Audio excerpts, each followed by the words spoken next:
Lord.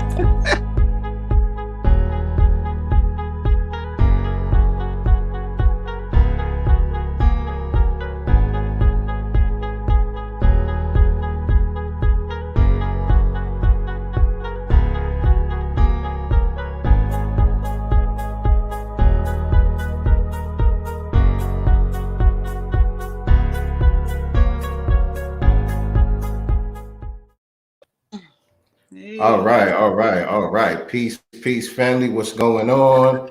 Let me not have us so blown up on the screen. All right, that's better. Okay. What's going on, family? Welcome to another episode of Sincere Love the Godcast.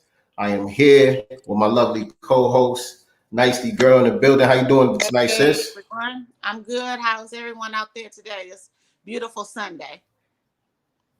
Do me one favor. Are you on your phone, right?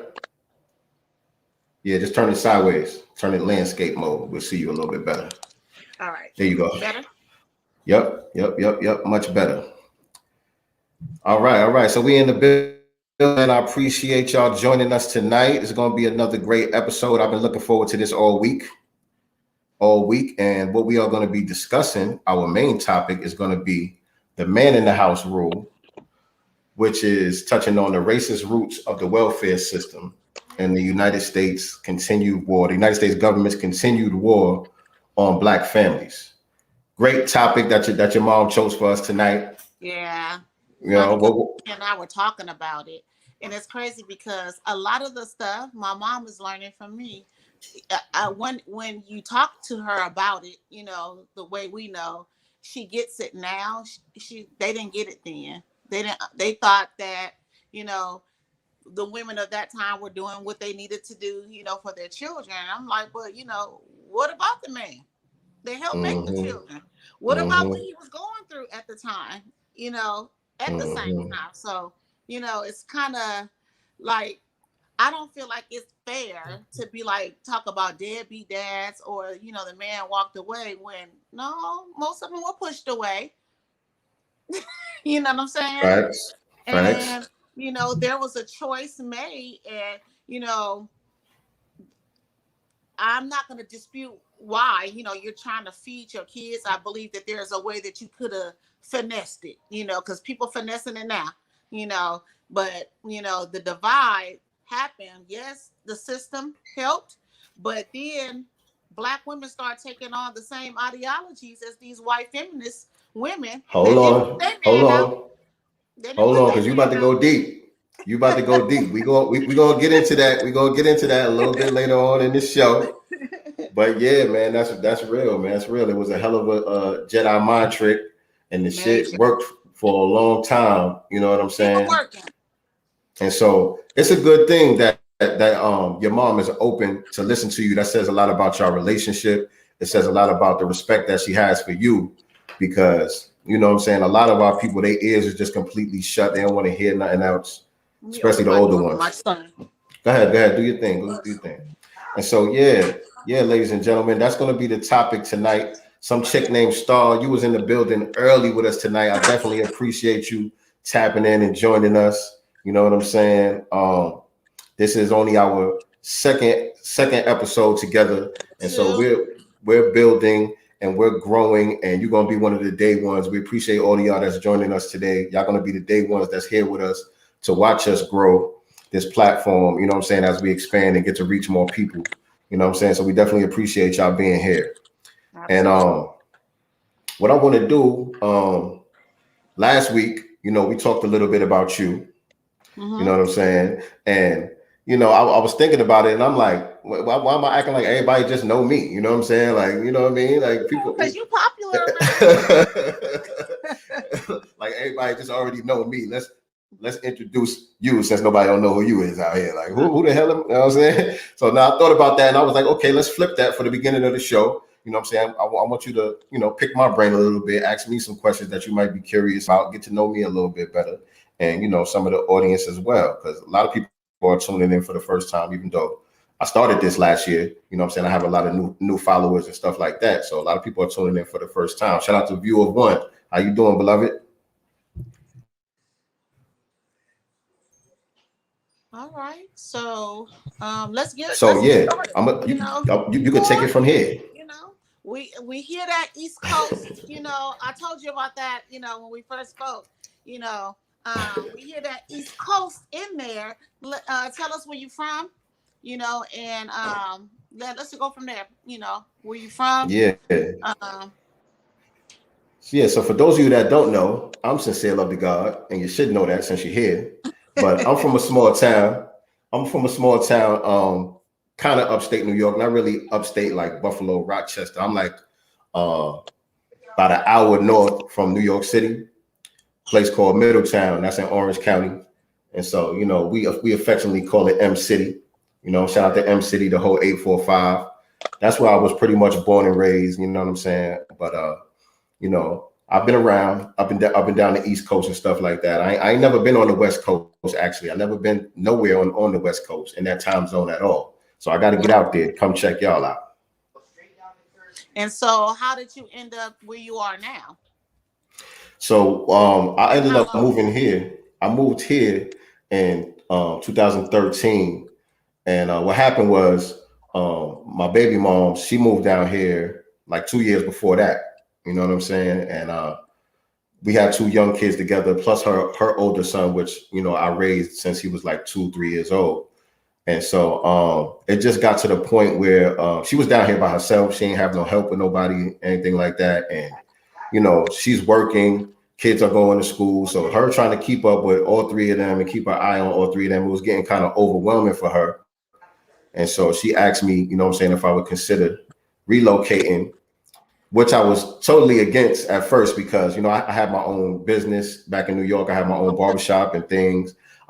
You know what I'm saying? Me and my girl, which is my wife now, you know, we were in a relationship. She's working, you know what I'm saying? It wasn't like we could just up and leave like that. So I resisted a little bit at first, but I came down to visit a couple of times, and usually I go with my own mind and I don't take nobody else's advice, but I decided this time, let me listen to somebody else and just go ahead and give this a shot because I did want to be with my kids. You know what I'm saying? At the time, me and my girl, we didn't have any kids together, although I was helping her raise her son. You know what I'm saying? And so I was like, you know, it is important for me to be around them and be a part of their day-to-day lives. So I decided to go ahead and make the move. And so I did that. And then about a year after that, my girl ended up coming down, and, you know, now we all settled here in GA. Right, You know what I'm saying? right. So there's none of that man in the house rule when it came to your situation. You made sure you stepped up, you know, Yeah, and made sure you were, you know, in arm's reach of your children. So I love that story, you know, and making that sacrifice for your young, you know, so that you indeed. can be there for your kids in that way. So shout out to Black fathers. Yes, sir. Indeed. Indeed. Yes, I will say that it's not without its issues, and right. some of that does play a part and has played a part in the dynamic between, you know, their mother and I. So, you know, it's not all good, but Right. we But making you it did happen it though. though. You Yeah, know, we it making it comes happen. with its issues, but the thing is you made the sacrifice, leaving the business, you know, because you wanted to do that to be near your children. It was about the kids, regardless of, you know, the grown up, you know, part. The main thing is you doing it for the kids. And, you That's a know, fact. and they need their father, period. So That is a fact. We'll get deep into that probably on another show. You know what I'm saying? Because that is a great discussion that needs to be had that yeah. affects the community as well. When you talk about the whole child support system and baby mama Different drama baby and baby mamas. father drama, all that stuff, that's a whole nother Been episode there right too. Been there there. too. I've been there. Yep. Welcome everybody. Welcome. Appreciate y'all joining us. So what is it that you out there doing in Georgia now? So I'm still a barber. I'm a barber Yeah. by trade. I'm a barber by trade. At first, I was gonna just build up my clientele and then open up another shop down here. But I decided not to do that because it's a lot of headaches that go with running a shop and trying to, you know, find the right team to work with you and things like that. And so I ended up in a real cool barbershop with a real cool set of guys out here. where everything was already just set up and it was easy for me to build my clientele. So I decided I'm gonna just pay my booth rent. Right. And you know what I'm saying? Not have to worry about that headache. So that's my main thing that I do. But as well as, creating multiple sources of income through online sources and things of that nature. You know what I'm saying? Right. Trying to build, trying to learn. As we all should be doing. I know I am, because at the end of the day, relying on one source, can get you stuck in, As we see with this whole pandemic and all that. How did that affect your business there? Because California, they locked us completely down. Like no one could do anything, but I know it was a little bit more, lenient there where you guys were in Georgia. At least that's what we saw in the news. Yeah. So yeah, like when it first hit, we were the last ones to get shut down, and we were the first ones to open back up. So the shop was only closed for about 5 or 6 weeks, something like that. And it was kind of right back to business for us. You know what I'm saying? It was a little slow at first. Of course, a lot of people were still scared to come outside, scared to get their hair cut and stuff like that. So it took a minute for people to really get acclimated to the new normal. Right. And figure out what was what. But yeah, it was a struggle because, you know what I'm saying, I wasn't prepared, you know what I'm saying, for something like that to happen. I didn't have already the know-how of how to get extra streams of income and all of that stuff. And so I took that time during the lockdown and during the pandemic to actually learn some new skills and things of that nature, and utilize my time here on social media to figure out how we could monetize this thing. You know what I'm saying? So that's when I ended up joining the digital real estate program with Brother Ben X and the ABS Tribe and all of that. Brother Ben X and Jake Taylor Jacobs. Shout out to them. Shout out to all of the coaches over there. And yeah, it just grew from there. You know what I'm saying? I stayed down with them. They started another venture called BWO, which is the Black World Order, or Bridging Wealth Opportunities. And so I got involved with that because, again, you know what I'm saying, I was able to make a little bit of extra money. So I was in a position to be able to take advantage of that opportunity. And so I'm still involved with that, and I'm still learning, you know what I'm saying? Stuff you might have to find me some information on that, because it's just absolutely me here. So yeah. I'm the provider, I'm the worker, I do it all, so.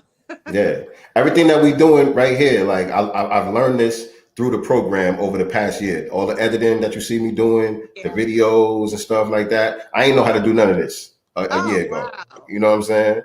So definitely. Yeah. And now here we are. Yep. And if you need me, I definitely got you. You know what I'm saying? If you need something edited for your page or whatever, you know what I'm saying, trying to make your page look a little bit better, whatever, I can give you some advice. You know, how to optimize, your news feed, how to, turn your social media into a business. You know what I'm saying? I could definitely help you out with that. You know what I'm saying? I learned a lot of stuff over this past year. So for real, we in the building. You my partner now. Right. So that's enough about me, right? Unless you got any more questions. Anybody in the chat got any questions? For me or my sister, y'all got any questions for us? Y'all just sitting back. Y'all left a couple of comments. Now y'all just sitting back enjoying the show. Appreciate y'all though. I think that's my cousin. What's going on, cousin? That's my cousin, and she out there where you at? What's going on, cousin? Appreciate you being here with us. Thank you for supporting. Okay. More love. Okay, I was waiting for this right here. Mama Love in the building. What's going on, Mama Love? How you doing? She usually the first one here. I thought she was busy or something. So a lot of stuff been going on this week, man. There was so much stuff happening this week. I was like, man, we could do 5 shows with all of this stuff, man. So you were sending me some good information. Let's touch a little bit on that judge, man. Where was that at with that judge that was locking all them kids up? That was in Tennessee, that female Karen judge. I think you're that right. basically arrested children as young as 8 years old because they were watching a fight and didn't stop it. Exactly. Yeah, and so she has a history. Basically, come to find out, she has a history of locking up Oh, children. That's her thing. You know, putting little kids as young as 8 years old, having them arrested, handcuffed, and put in the juvenile system. Specifically, disgusting. Black children. Disgusting, disgusting, disgusting, filthy white supremacists. I'm looking Right, for the post. I'm and looking for not the just post that. because For a police officer, to show up at a school or even if it's a park, and handcuff an 8-year-old, that says a lot about you as well, because there's no way you would have handcuffed little Billy. Billy would have got the benefit of the doubt. absolutely. Absolutely. And I just wanted to read this post to y'all because this shit is deep. You know what I'm saying? Nelly Fuller has the saying, if you don't understand white supremacy, what it is and how it works, everything else that you understand will confuse you. Absolutely. And so the inverse of that is when you do understand racism and white supremacy, what it is and how it works, then you don't be confused as much.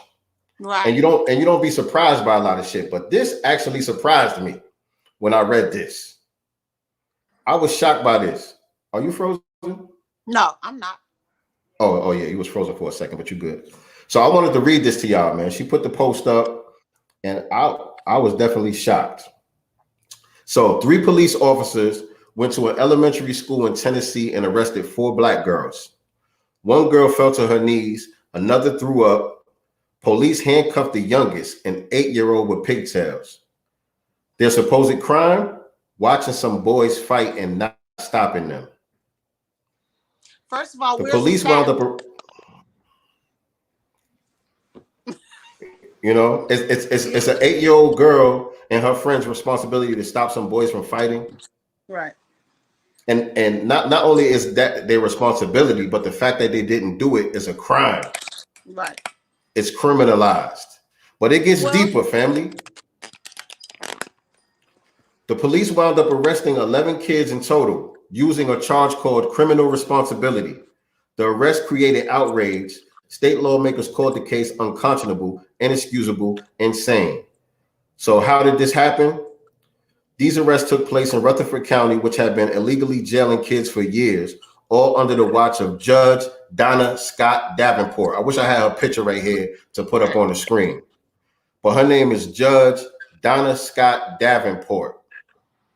Donna Scott Davenport is the only elected juvenile court judge the county has ever had, y'all.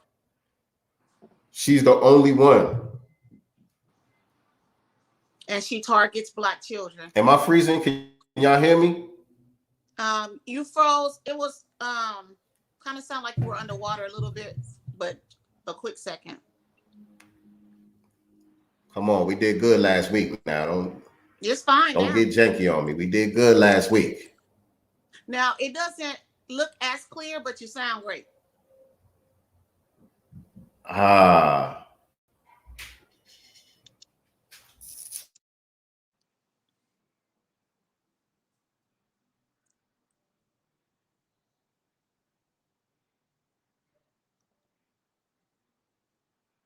And so let me see. All right, I'm gonna just finish reading this since y'all can hear me. Okay. Donna Scott Davenport is the only elected juvenile court judge the county court has ever had. She oversees the courts. She oversees the juvenile jail. She directed the police on what she called our process for arresting children. In this deposition, oh, hold up. They do have a picture here. Y'all can't see that too good, probably. Typical Karen. Exactly. You seen one, you seen them all. Seen them all. In this deposition, a lawyer asked Davenport about taking the bar exam. It took her 9 years, 5 attempts to pass.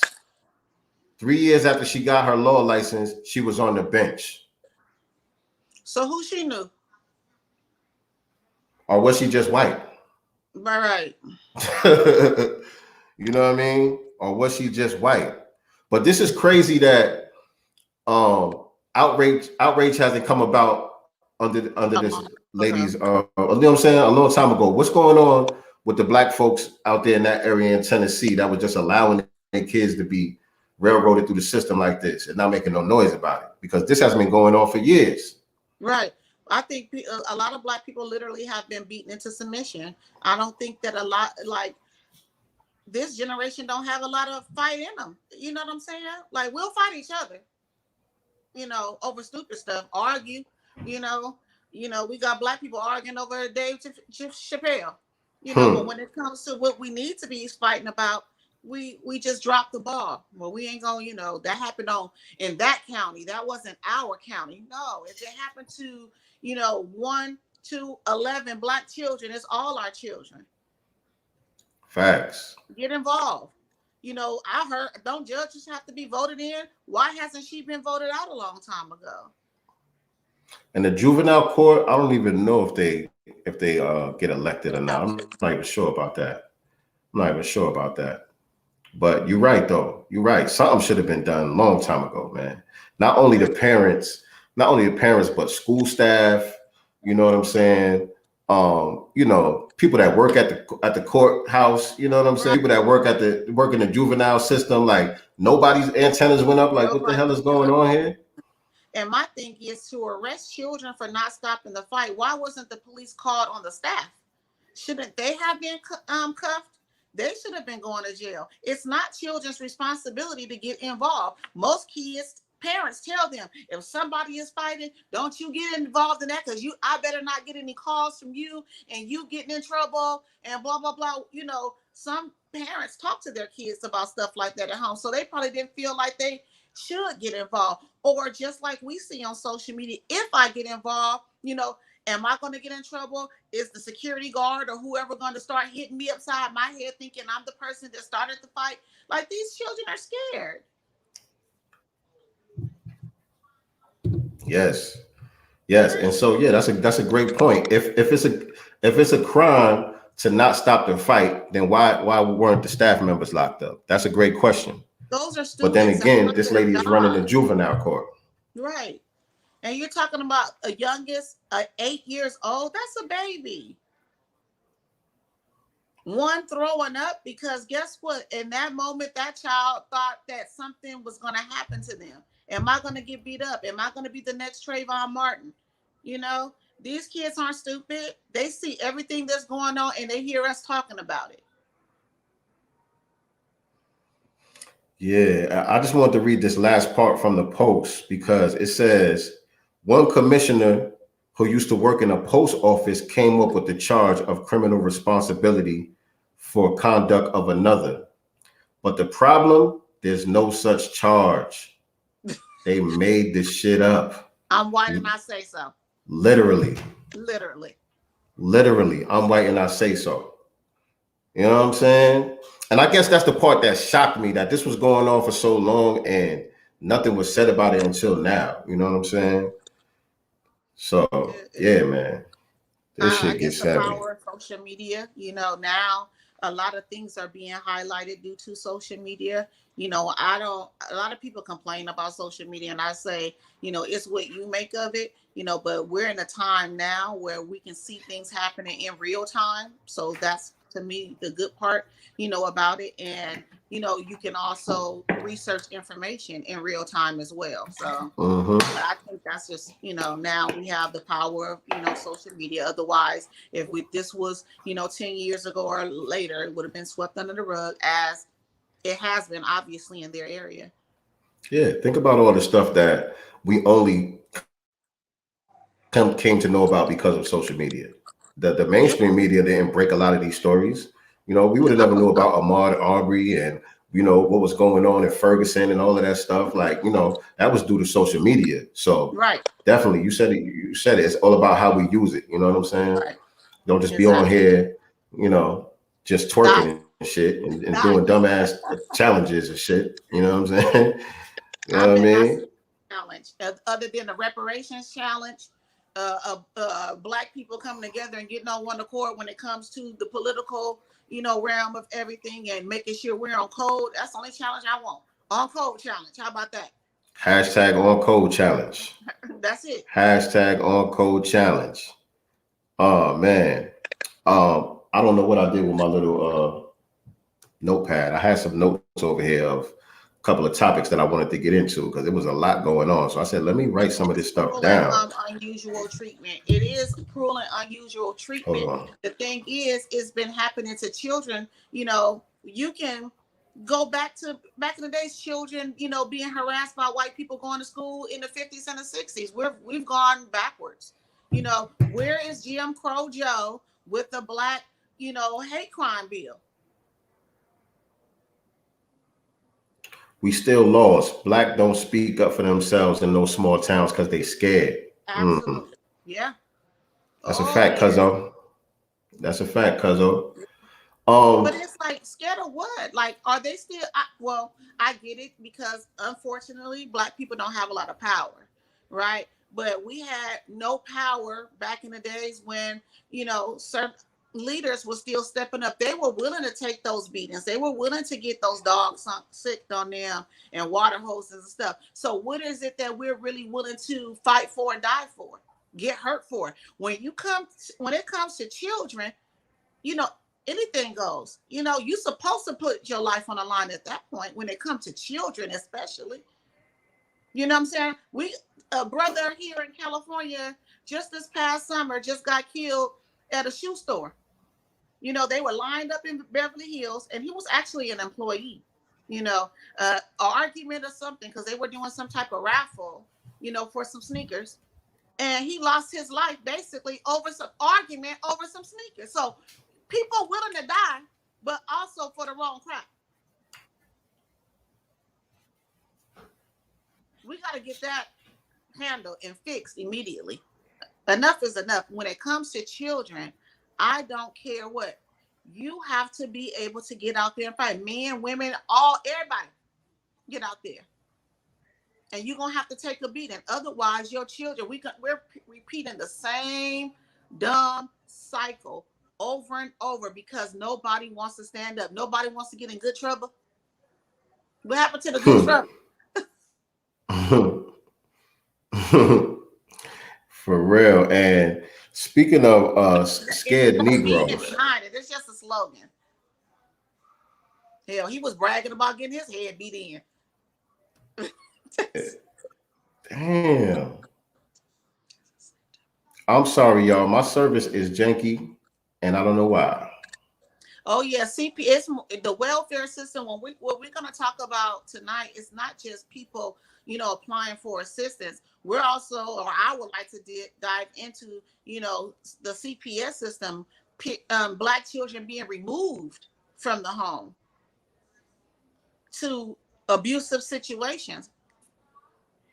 Also, they can get tied up in that system. Next thing you know, they're in jail, you know, or young girls having babies. It's just a repeated cycle. So when we're talking about, you know, the man of the house rule and the racist roots of the welfare system, I'm not talking about just public assistance. We're talking about CPS too. Yeah. Am I good? Am I on screen? Can you hear me? Yeah, you're on screen and everything. We can hear you. Okay, I'm telling you, I couldn't hear. I mean, I could hear you the whole time, but my service is going in and out over here. So I apologize for the service, y'all, on my side.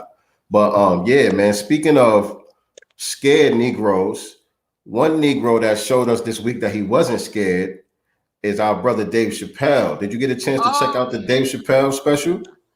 I watched it. I watched it Friday. What you think? I loved it because he called it out.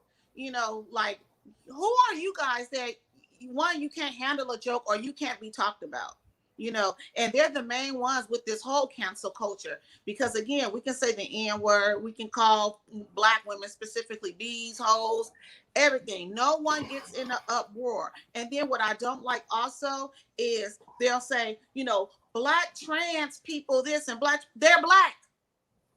You're trans second, if that's what you are. You're gay second, trans, whatever that, you Black. That's a fact. Whole separation, your Blackness from your gender identity. And I keep seeing the same talking point concerning that. I keep seeing the same talking point from them saying this year they're on course to have the most trans people being killed, and it's disproportionately Black trans people that are being killed. And so the thing is, they're not being killed because of their transness. They're being killed because of their Blackness. That's the reason why they're being killed with impunity. That's why nobody's being punished for it. And then the other part to that, the other part to Ed Buck, and the other part to that is the people who are killing them are other members of the LGBT community. Right. And you notice we never find out or get a face to who the killers are. And that lets me know that they're not Black, because if it was a Black person that was killing them, we would see a mug shot right away. Yep. We'll know who his mama is, daddy, grandma, and everybody else too. But we never ever find out who's doing the killing. Facts. And so, yeah, man, I saw the Dave Chappelle thing, the Dave Chappelle special, and I loved it. And I ain't going to hold y'all. I was a little bit worried. Like last week sometime when I first seen that he was coming out with a new special, I put a post up on Twitter that said, I asked a question though. I posed a question because the first thing that came to my mind was, all the stuff that's going on with the vitamins. We got to be careful with our language on these platforms, but y'all know what we're talking about. All the stuff that's going on with the vitamins that they trying to get everybody to take their vitamins out here. I was concerned where he was going to be at on that. I thought he was going to come out kind of pushing it because I know he's real buddy with Talib Kweli and some of these other celebrities that's out here pushing it heavy. Chris Rock and people like that who he's real buddy with. And so I was like, damn, man, is Dave about to let me down for the first time? I was like, I don't even want to see this special if he's going to do that, because that's my guy. You know what I'm saying? I love Dave Chappelle. You know what I'm saying? He definitely the GOAT of this era in my book. But I was not let down at all. I was not disappointed at all. Even though he did say he took the Whoopty Wamps. Shout out to my man. My man Dwan B. I was kind of. I know what you're gonna say. Go ahead. The Asian hate thing. Black people. He was like, I'm seeing all these Black people, beating up on Asian people, and I'm sitting here like, first of all, that language. First of all, it looked like homeless people, paid actors. Everybody got on pink and purple. I don't care what state it happened in. They were strategically having on the same colors. Like, you just can't even make this stuff up. But I felt some kind of way. It was the way he said it. I'm seeing Black people, beating up on Asians, and it was like, look now. Look, I feel you, but this is what I got out of it though, because Nas, who's also my favorite MC, he had a similar line like that on his latest album. So he said something about Asian hate getting passed around and all that on his album, and that kind of hit me the same way. But when I saw the Chappelle thing, when he touched on that and when he touched on the vitamin issue, I felt like he was dealing with it with a level of diplomacy. You know what I'm saying? Also, remember, he's married to an Asian woman as well. You know what I'm saying? And so one thing that we got to remember in the B1 family is, even though Dave Chappelle is speaking some real truth that we all agree with, that doesn't really mean that he's one of us. You know what I'm saying? So we don't got to really take it too far. You know what I'm saying? We don't have no permanent friends. We don't got no permanent enemies. We only have permanent interests, like our brother, Professor Black Truth always says. And so if somebody's on point with a certain issue, it's okay for us to champion that and big them up and give them their props and respect for what they do. But we don't got to go out our way to lionize these people and make them, the heroes of Black empowerment, when that's not really what they are. You know what I'm saying? Or trying to be. Exactly. Right. Exactly. He don't really claim to be that. You know what I mean? So we can't, put our expectations on him and try to lionize him in that way. But I thought Dave was real diplomatic the way he handled those issues, because he wasn't out here trying to wag his finger at Black society telling us we need to go take our vitamins and all that. He was just saying, yeah, I took it. You know what I'm saying? He made a couple jokes about it, the Johnson & Johnson or whatever. And he kept it moving. Okay, he did. Now I remember. Yeah. You know what I'm saying? And the thing is, people should be free to make their own choice. I'm not upset at anybody who decided to go ahead and take it, whether it was out of fear, you got manipulated, whatever it was, you know what I'm saying? you make the decision that you feel is best for you. You know what I'm saying? And other people should be allowed to make the decision that they feel is best for them. And we shouldn't have our jobs threatened and our livelihoods threatened based Well, off of those decisions. it doesn't even go. It doesn't make sense, which is the reason why Jim Crow's rate ratings went down to 38%, because you're handling America ass backwards, because people are not gaining anything since your presidency. We're actually losing, and the fact that they're laying off hundreds and thousands of employees, specifically frontliners, medical staff, because they don't want to get it. I have a big problem, a big issue with that, because these are the same people that you guys were championing and celebrating and calling our heroes and stuff. And then you fast forward a few months, and all of a sudden these people are not worthy of their livelihoods anymore because they don't agree with that. Well, they understand their bodies, and they also work in the medical field. So you don't think that they understand the risk? If they're willing to take that risk, and if you were okay with them working tirelessly, they were working double and triple shifts, some not even going home, taking extra clothes and washing up, at the hospital. That was okay. But now, oh no, you're not fit, or you're not eligible to maintain your job. You're fired because you don't want to, take these vitamins. That's not right. Facts. And that's not Facts. what America stands for. You got people that just tried to overturn the government. They ain't lost their jobs. One of them, if I'm not mistaken, I can't think of his name. Someone posted it today, but a judge has just allowed him to go to some football game that's out of state. Authorized it. Now, this is a man that tried to overturn the government, but he's allowed to move freely, through and through. But we have frontline workers losing their jobs, being laid off without pay. So you're going to starve people into submission is your goal. Indeed. And speaking of football games, they be having the football games on at the barbershop this past Saturday. They got all the college games and stuff going on. And those stadiums is packed to the rafters. Ain't a mask in sight. I know everybody in there ain't vaccinated like that. No. I think those stadiums hold like 70,000 people or something like that. They in there going ham in these football games. Yeah. But who are we? What do we know? What do we know? Oh, wait. When Jim Crow just got his little booster shot, did you zoom in on that nurse's badge? I couldn't figure it out. What I ain't catching. Okay, so he's getting his vitamin, from a booster vitamin from this white male nurse. But when you zoom in on the badge, it's a black man.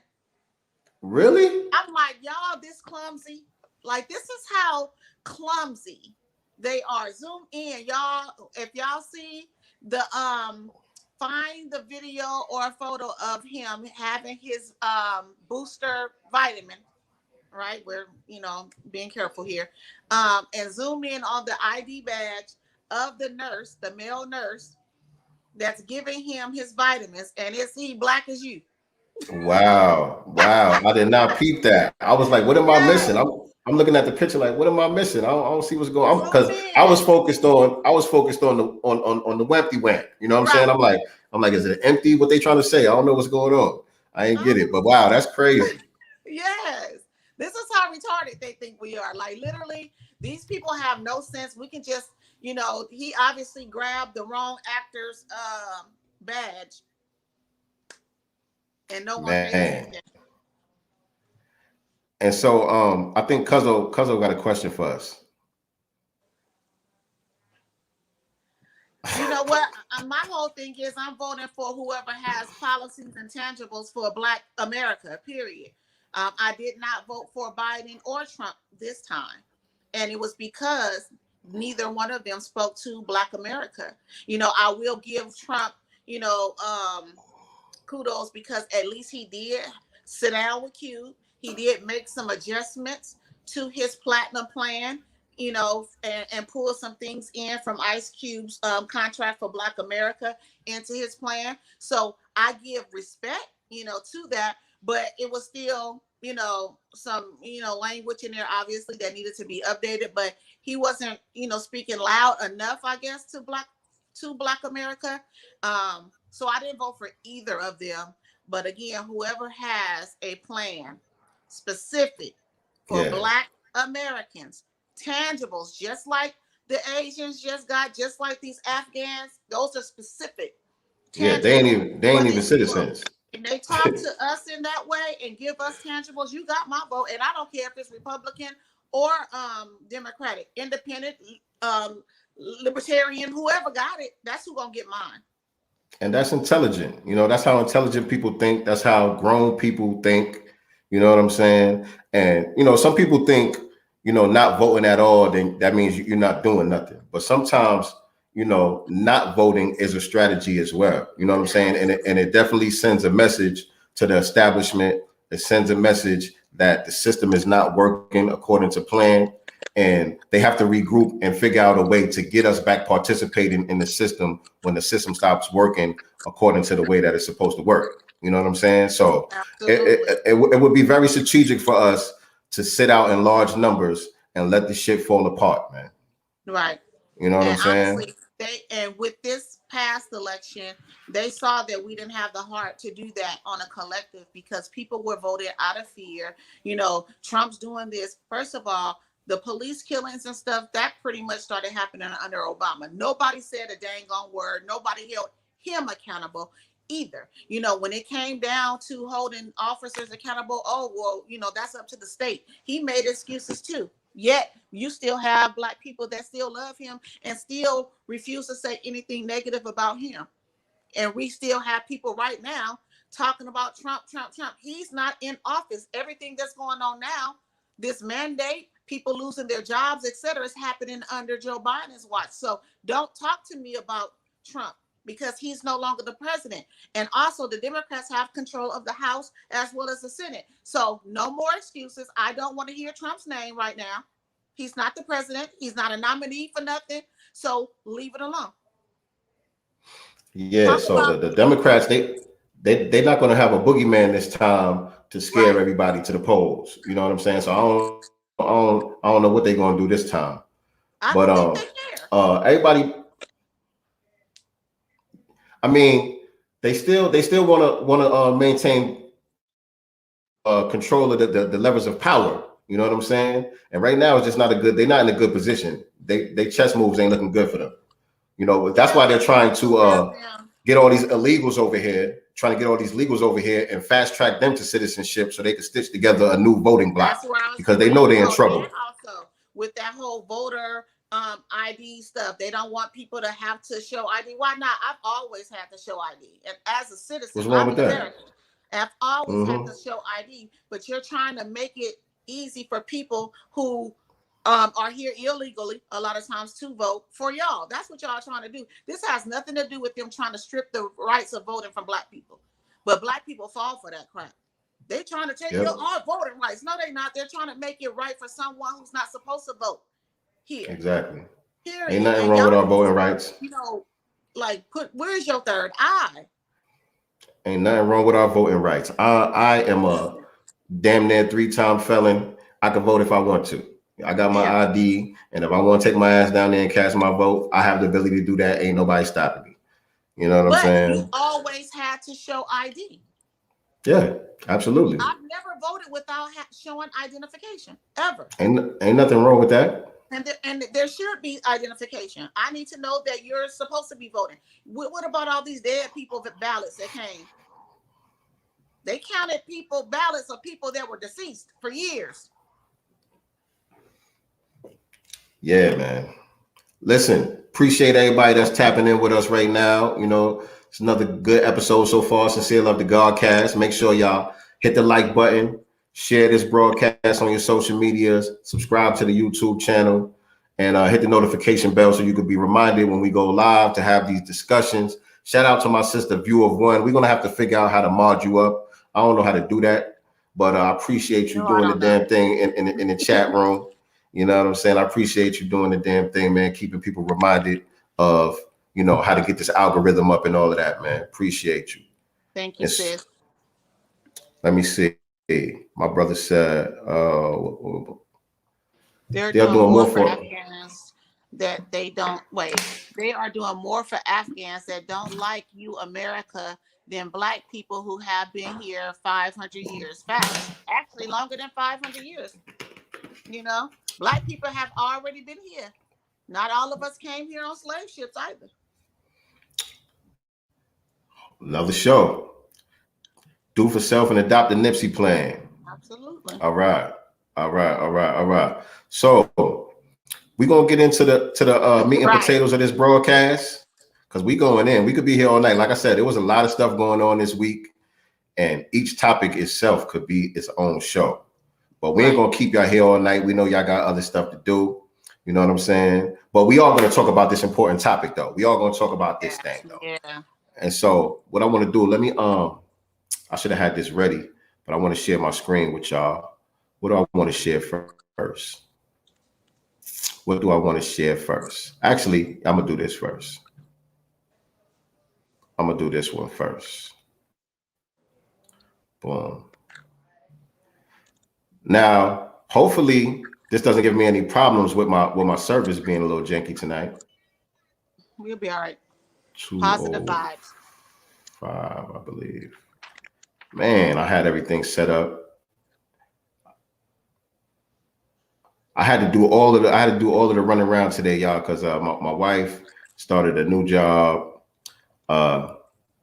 You know, she go to school and she works, so she started a new job. Shout out to my wife, man. She doing the damn thing. But I had to hold it down with the cheering today, so I was a little late getting everything set up. So y'all bear with me for a second. I'm be right with y'all. Hold on, I'm hitting the wrong buttons over here. I'm hitting the wrong buttons. I want to share my damn screen. Okay, let me come over here. Again, make sure y'all hit the like button, hit the share button, subscribe to the channel, and click the notification bell so you can be reminded whenever we go live with new content. There it is. You can see that now? Yeah, we can see it. All right, but I got to get it to the right time marker now. Let me see. Oh, yeah, before I do that, let me come over here and let me take that off. Boom. Before I do that, let me make sure we following the rules out here. Oh, yeah. Because I don't want us to get our video taken down. Yeah. Yeah. All right. Bear with me, y'all. Bear with me.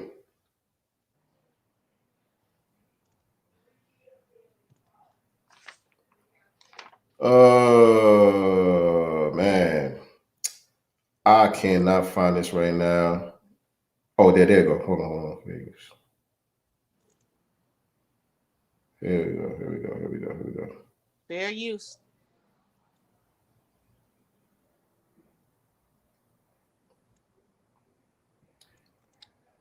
Fair use, y'all. I'm gonna have to just say it like that because the fair use 1976.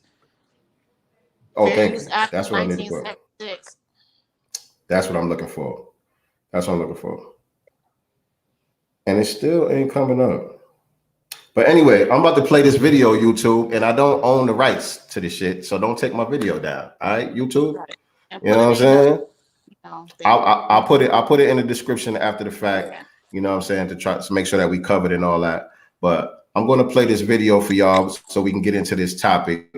I appreciate y'all being patient with your brother. Let me go to the other screen. Go ahead. Boom. Now, I might not be in the right Claudine place. Yeah, this is from the movie Claudine.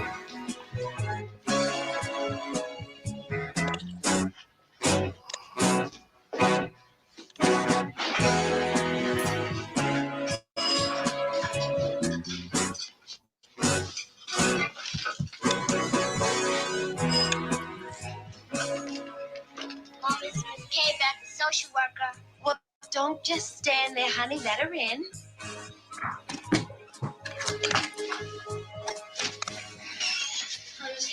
Hi, kid. How are you, Miss Kavak?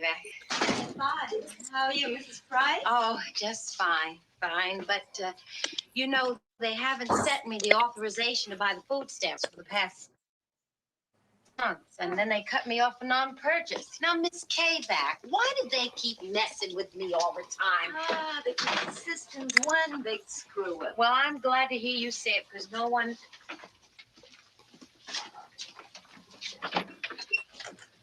So you're the gentleman that's been keeping company here. Oh, no, ma'am. I'm just a garbage man. Oh, well, may I have your name, please? Simpson. First name? That's my first name. Oh, your surname? X. Simpson X what?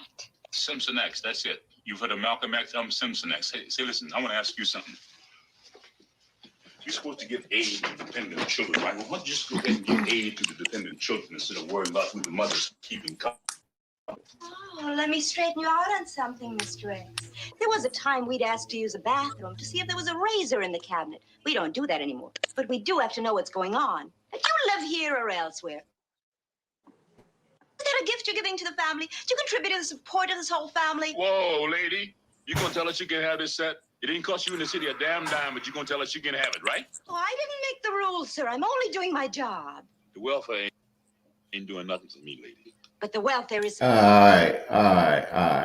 Y'all got that. Y'all saw that scene right there. A lot of people, a lot of y'all on here can relate to that scene right there, especially some of our older viewers.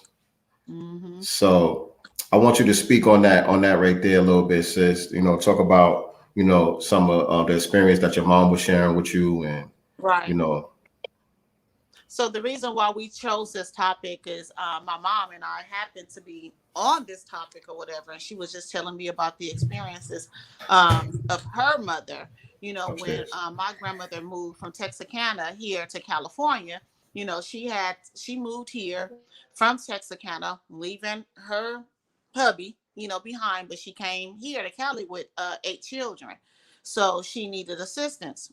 Well, my mom said that they would come to the house 2, 3, 4 o'clock in the morning unannounced, just as this woman did. You know, at least they gave the courtesy, you know, of them, I guess, being in the daytime. But in reality, they were coming in the wee hours of the morning, checking under the bed, checking in the closet and stuff. You were not allowed to have any male clothes outside of your children. And my mom was also telling me that they weren't even allowed to have name brand appliances. They weren't allowed to have an iron. If you got public assistance, you were not allowed to have an iron. Right? So that's my grandmother's experience with her children. And then fast forward to the 60s when my mom had my oldest 2 siblings. I'm the baby. They're 9 and 10 years older than me. And so she, same thing, had to do it. She said she had to go down there and talk to her caseworker one day. And she's out in the lobby talking to this white female who was a single mom too and had 2 children. And somehow on the topic, it came up that this white lady was getting more financial aid and food stamps than my mom.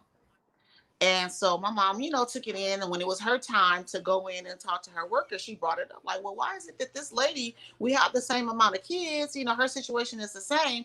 Why does she get more money in food stamps than I do? And she said, well, she's white and she can't eat beans. You can eat beans. So basically, you know, she ain't used to, you know, getting in the kitchen and making things work. Because, you know, Black women know how to get in the kitchen and make, you know, magic happen, you know, when they have to for their families.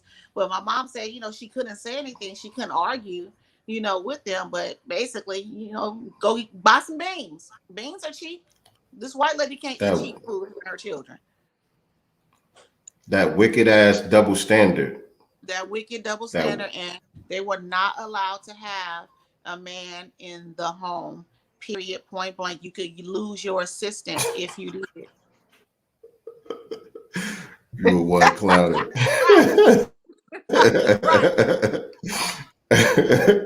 Said it would have been mayonnaise spread all over that apartment. All over that apartment.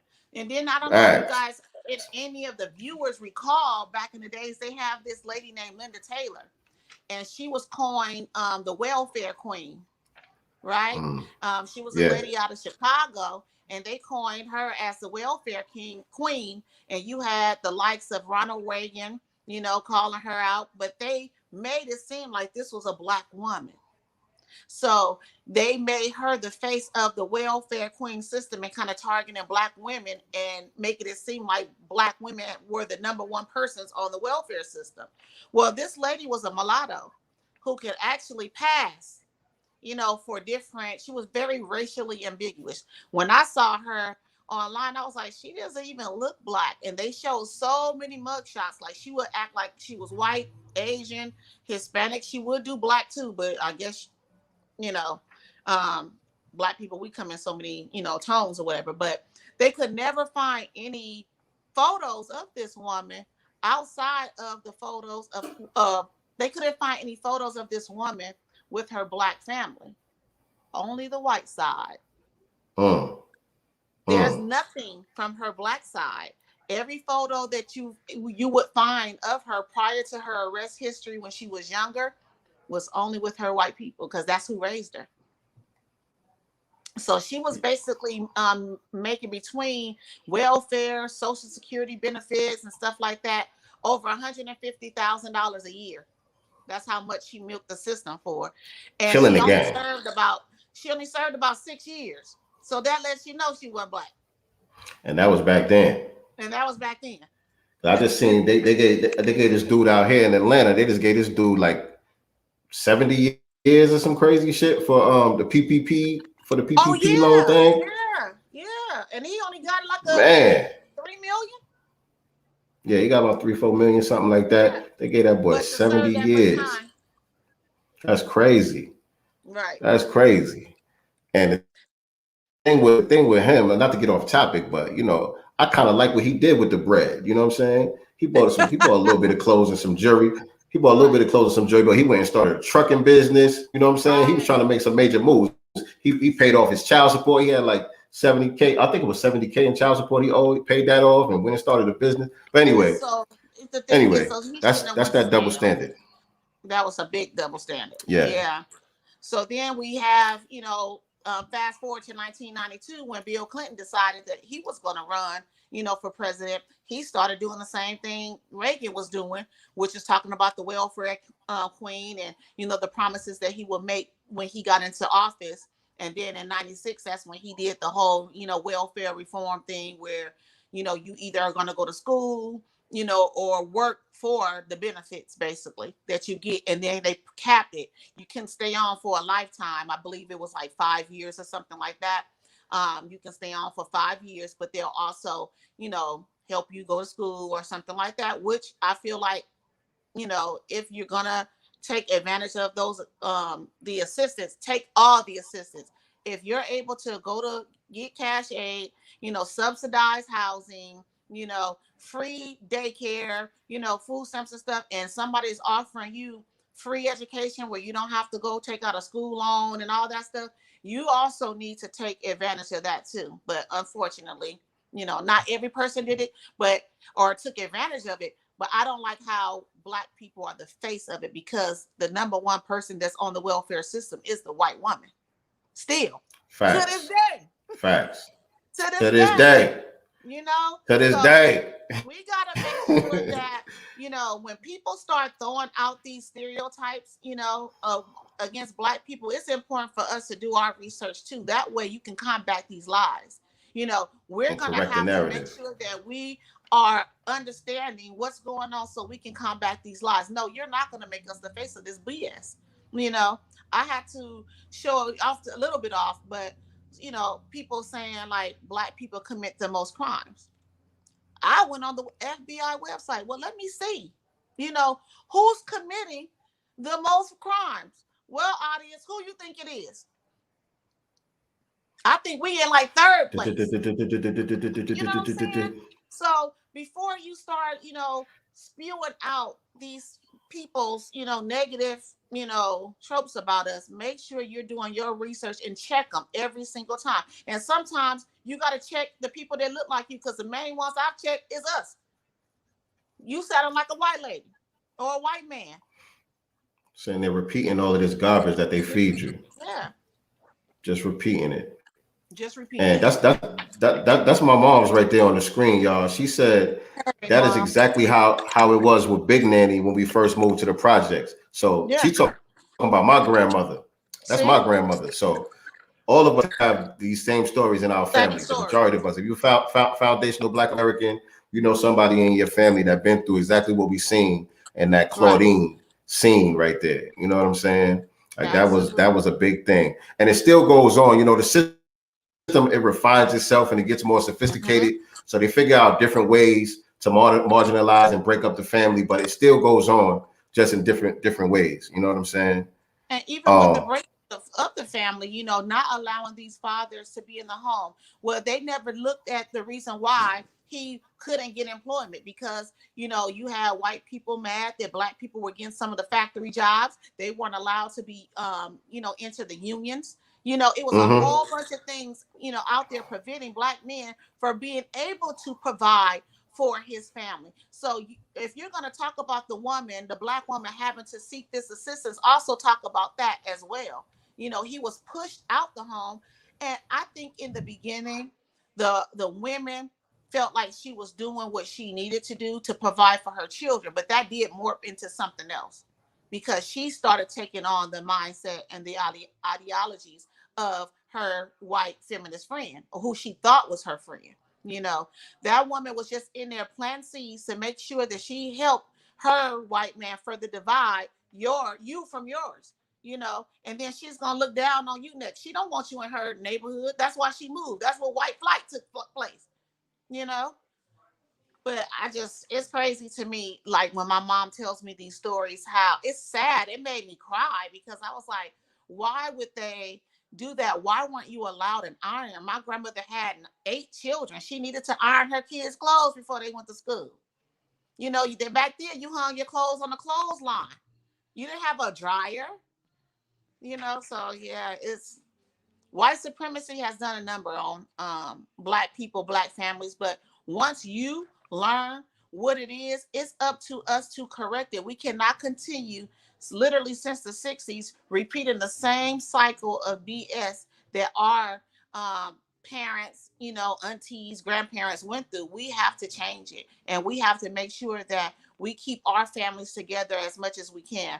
I'm not saying, you know, deal with no BS, but we have to fight, you know, for our families, support one another, Black men and Black women. It's important that our children are raised with that structure, because as we see right now, what they're talking about is, you know, a house with 2 mommies and 2 the daddies. And then if you talk about, you know, a traditional Black family, man and woman in a house, you're called a homophobe or something like that. Like, you're not even allowed to speak on wanting your children to benefit off of having a traditional family structure, man and woman. That doesn't take from any other group. If that's what you do, do you.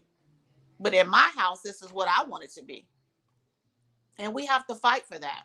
And we, as Black men and women, also have to stop putting each other down and love on each other a lot more harder, you know, and understand the plight of both Black men and women. Black women going to have to step up, you know, and be a support system. The Bible talks about being a helpmate, you know, so help him get to that next level if that's what you need to do. Whether that's, you know, helping him prepare for a promotion on his job, or helping him, you know, build a business so that he doesn't have to depend on, you know, another person for employment and to make money. We, as the woman, it's our job too. Make sure that happens, you know.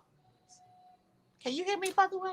Yeah, everything you just said. I know, but I can still see you and I can still hear you. That's all I was just about to say. Thank you for holding it down so well, because I don't know what's going on with my service over here. But yeah, that was great. That was great. Yeah. That was great. You touched on you hit all the major factors. You hit all the major nails on the head just now. And remember Ma'Khia Bryant, the young girl who, remember, she was this was a few months ago. She was having a fight with some girls outside, someone called the police and the police officer came and shot her in the chest, and come to find out that was a foster home she was in? Yes. What Yes. kind Yes. of Yes. thing? Yes. Yes. So Yes. Yes. when Yes. we're Yes. talking Yes. about, the welfare system, a part of that is CPS as well. Our children get pulled out of the home quicker for the smallest things. Like the sister in Texas, I believe it was, who took her child to enroll her child into a better school. Because she wanted her child to Uh-huh. have a better education, and she got sentenced to what, 5 years, 7 years in jail. 5 years. I think it was five You know years what they I'm gave her. saying? Yep. So they figure Yep. out a way to really throw the hammer down at us for literally wanting the best for our children. Because that's the same thing them Lily White folks was doing out there in Hollywood a couple of years ago. Right. You know what I'm saying? When that whole scandal broke and all that, most of them got slaps on the wrist. All of them, even with the college scandal, they got 30 days, 60 days in jail, and most of them served 4 days. Mm-hmm. Mm-hmm. See, And I'm one glad of you got a them, if good I'm not memory like mistaken, that. her daughter is on Dancing with the Stars right now. So they reward them for effing up. They get a reward. Let me add this to the screen. I'm gonna read a little bit of this. This is from a law journal, y'all, about the no man in the house rule, based off of what we're discussing here tonight. The man in the house rule returns to stay. It says, under the type of state welfare regulation popularly known as the substitute father rule, children otherwise eligible for benefits under the Aid to Families with Dependent Children program are denied assistance if their natural parent maintains a continuing sexual relationship with someone of the opposite sex. Hold on. See, I think this was in the 60s. This is from a law journal. This was 1968, right? And so you know white supremacists, they play the long game. It's not always about today and tomorrow. They be planning stuff decades down the line. So listen to the words, y'all. Listen to the words. They said if the natural parent, mother, maintains a sexual relationship with someone of the opposite sex, then she will be denied those benefits. So what if she got a girlfriend? Right. Look at today. What if you know what I'm saying? What if she got a girlfriend and the girlfriend is working, contributing to the household and all of that stuff? It's perfectly, as long as it's not a male or someone of the opposite sex, as long as it's not their daddy or somebody who could play that daddy role. It's important to take the father out of this. It's important to take the father out of the family structure because family is warfare. Family is warfare. You know what I'm saying? When you look at the businesses, the huge conglomerates that we all know that run this country behind the scenes, that really run this country, all of them are based off of somebody's last name. Right. You know what I'm saying? So they understand the importance of family and legacy and things of that nature. We're not supposed to know those things. We're supposed to be dysfunctional and can't get right. Well, right. And the thing about it is poverty is, and abuse is a part of the system. A long cycle of poverty and abuse is a part of the system, and we are still in poverty. We're still I don't even know if we're at the bottom 1% anymore. I think we're 0.5%, on 0.5% of the wealth in this country at this point. Like, we at the bottom. Yet we've all been taught that we're supposed to put everybody else's needs and wants above ours. Like our sister Vicky Diller says, we're always being told to go back to the back of the line. We're not even in the middle of the line yet. But as soon as something goes on, like with these Afghans, black people, go on to the back of the line. We don't have any money for you guys. We'll give y'all Juneteenth, but we're gonna give these people $6 billion. Airbnb is going to open up homes for them. We're going to change the language in the welfare system so that when they go and apply, and bring their man with them and their children, we're going to make sure that they're able to read the application so they can get these benefits. But we're going to give y'all Juneteenth and some statues of George Floyd. Say that. That is 100% buck breaking. And I think that psychologically, for sure, a lot of Black men, especially in that time, and I'll even say now, have been systematically buck broken, because I feel like, a lot of them have given up.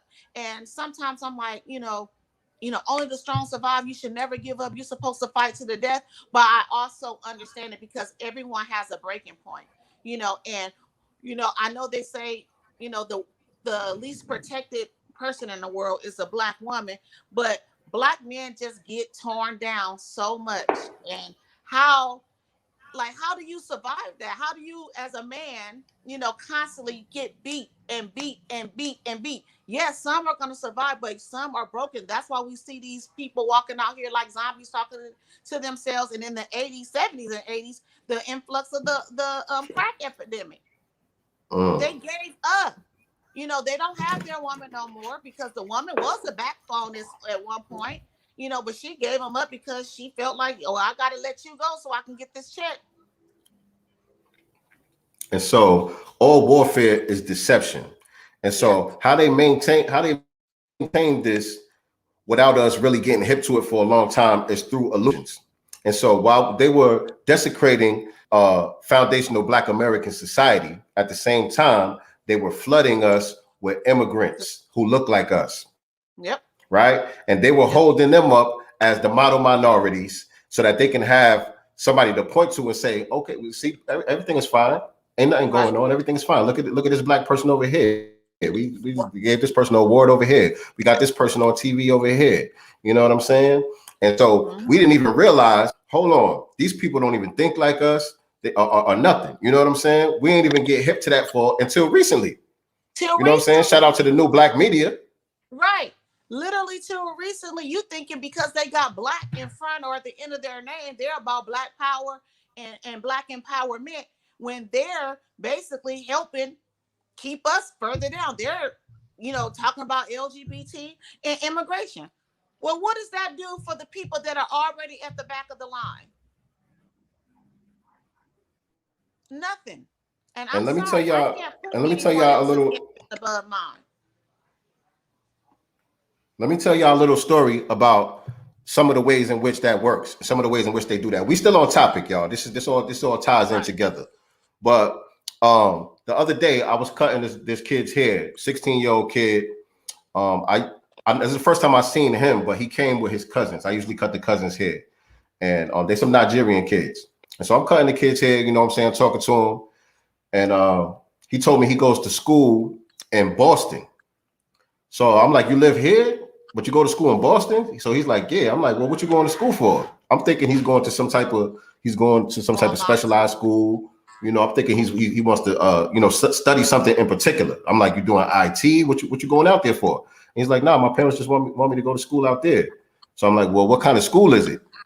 It's a private school, something Christian Academy. I forgot the name of it, but something Christian Academy is just a private school. And so I found it interesting. So I started to ask more questions. I said, so are there a lot of Africans in school? And he was like, yeah. I said, are there a lot of white kids in that school? He was like, oh yeah, it's mostly white kids.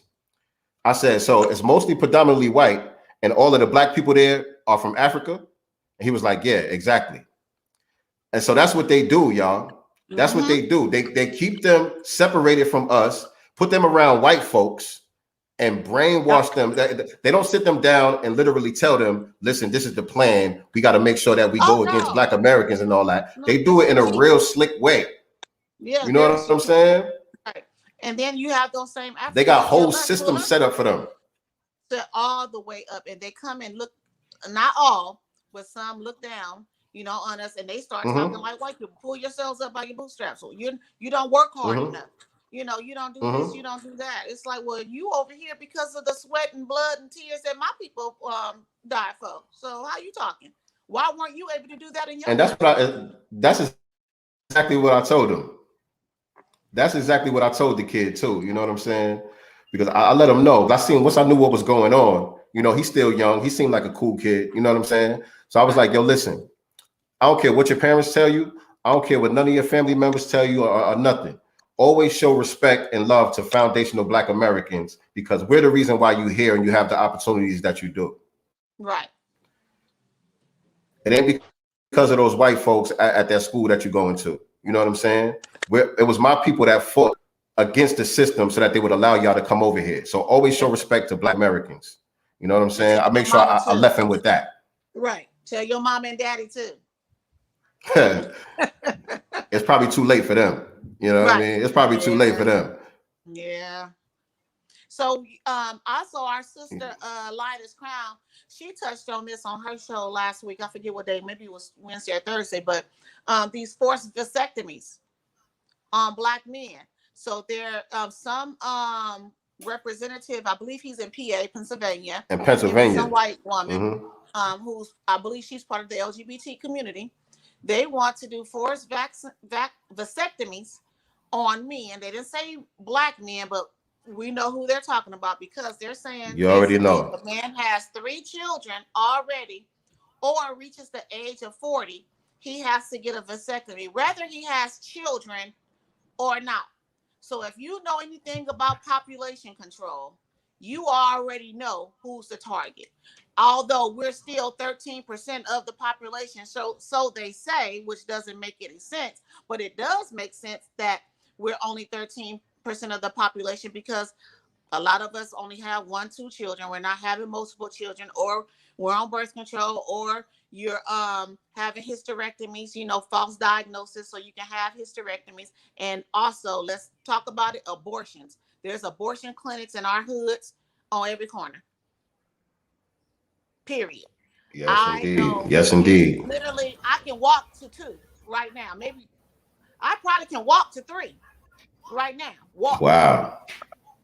You know what I'm saying? Yeah, and she in LA, y'all. Issue. So now since they can't, now women are getting hip. Well, let's just go ahead and throw a policy out there for these men and force them to get vaccination. And again, 40 years old is still young. He may have been focused on college and building his career, just got married. They're going to wait till they're in their 40s to have children. Oh, you're 40 already. You don't have kids, vasectomy. Yep. And they're trying to pass it off as a joke. But understand, everything always starts off as a joke with the white supremacists. You know what I'm saying? The Klan started off as a joke. Jim Crow started off as a joke. Until it ain't funny no more, and then it becomes law. It becomes law. So take that. That's how that go. And people, we have to also find out, laws in your state, but also abroad. It's important to read the fine print of all these little bills that they be pushing and stuff. I just found out on one of these bills that our governor just signed. It was about something else, and I can't even remember what the heck it was about, but it was like just something that we really weren't thinking about. But when you get into the belly of it, they have now signed off where a child as young as 11 years old, if they find out they're pregnant, scared to tell their parents, they can get an abortion. Also, they can get on hormones if they want to change genders. Basically, they go to their school counselor. I feel like I want to be, a boy. I've been having these feelings. Oh, okay. Well, Shamika, you want to be Steve? You know what I'm saying? Well, we're gonna go ahead and take you these hormones and give you these hormones, and you don't have to tell your parents. Next thing you know, your daughter got a beard. And who gives you the right to make those type of permanent decisions? For other people's children. If my child had an adverse reaction to these hormones, who's responsible? Who's going to take responsibility for that? Because you told my child they didn't have to tell me. If my child gets an abortion at God forbid, at 11 years old and dies on the table, who's going to take responsibility for my child's death?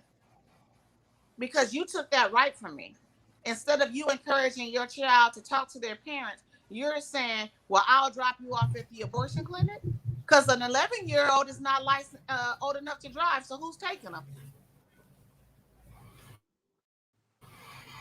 Man. Keep an eye on your children. Keep communication lines open with your children. You know what I'm saying? Find a way to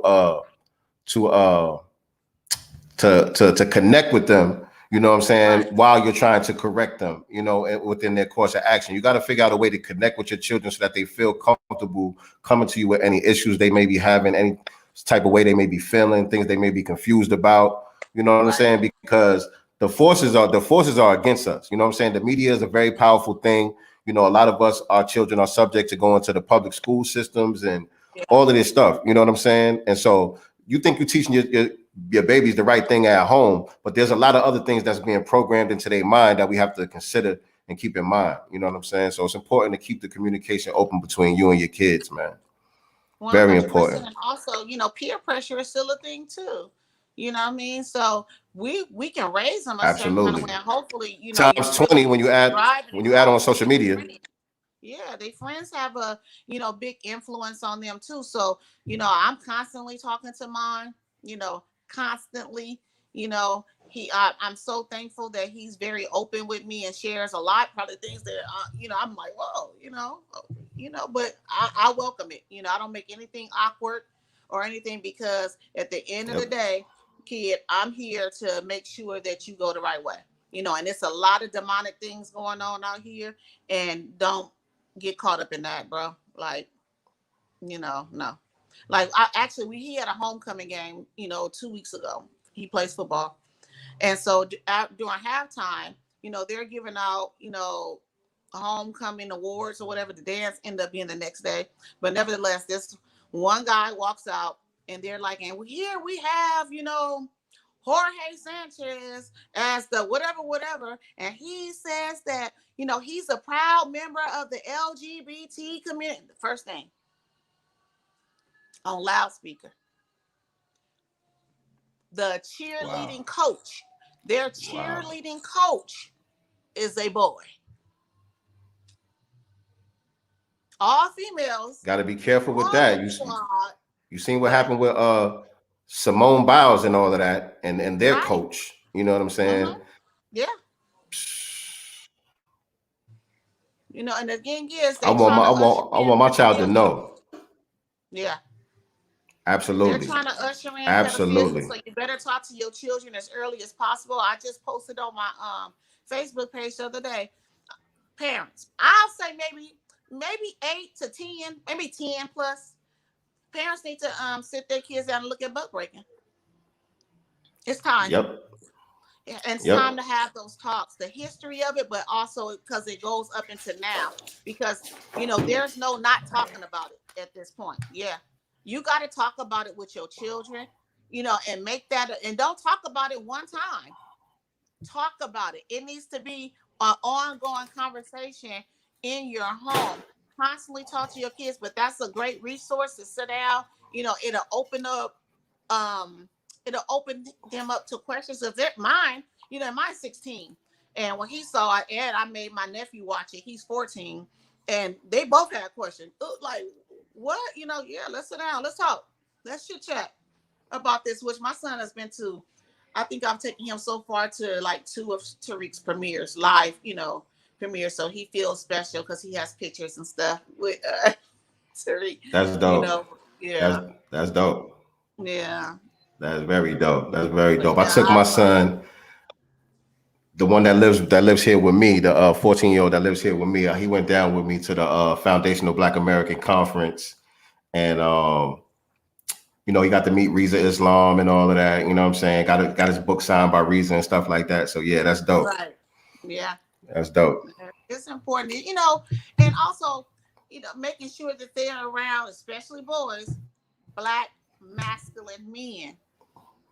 You know, I'm making a point, you know, not just, you know, football. He takes personal training, you know, personal, you know, private lessons or whatever. But I try to, you know, surround him now because it's needed. You know, he needs to be around masculine Black men. That's a different conversation. It's a different energy. And I see him like he lights up when he's talking, you know, to Black men about what he deems as man talk. You know, we had man talk, you know. He feels like a man, like, you know, he asked me, am I a man? I said, yes, you're a young man. You are a man now. Yes, don't call yourself a boy anymore. You're a man. And stand up in your manhood and your manness. I want to salute you just because the fact that you understand that, and you know what I'm saying, you know the weight of that, how important that is, and that you allow that to happen. Not only allow it to happen, but you make sure that you know what I'm saying, he gets that in his life. That's so missed with a lot of our boys, man. You know, like I said, I work in the barbershop. I see a lot of these young dudes come in here and there's no manhood in their life. You know what I'm saying? The conversations that they have, I'm like, you sound like your mother. Right. Everything about you is your mother. You know honestly, what I'm saying? That's why I did it too, because I felt like that honestly with my son, and not in no, gay way, because he's definitely not that, but No. I was just like, it's just certain things that they pick up not on even. because that's what they're around, and I was like, oh no, let me find outside, resources to make sure that he's around, that people that I can trust. Obviously, I'll vet, but I make sure that he has that balance, and he loves it, when he's around it. I think he gets tired of just too much feminine energy, like the house, I decorate like a woman. It's natural. Yeah. It's natural. Once you expose them. Yeah. Once you expose them, they're going to gravitate toward that and they're going to embrace it. You know what I'm saying? Because it's natural. You know what I'm saying? Right. They need that balance.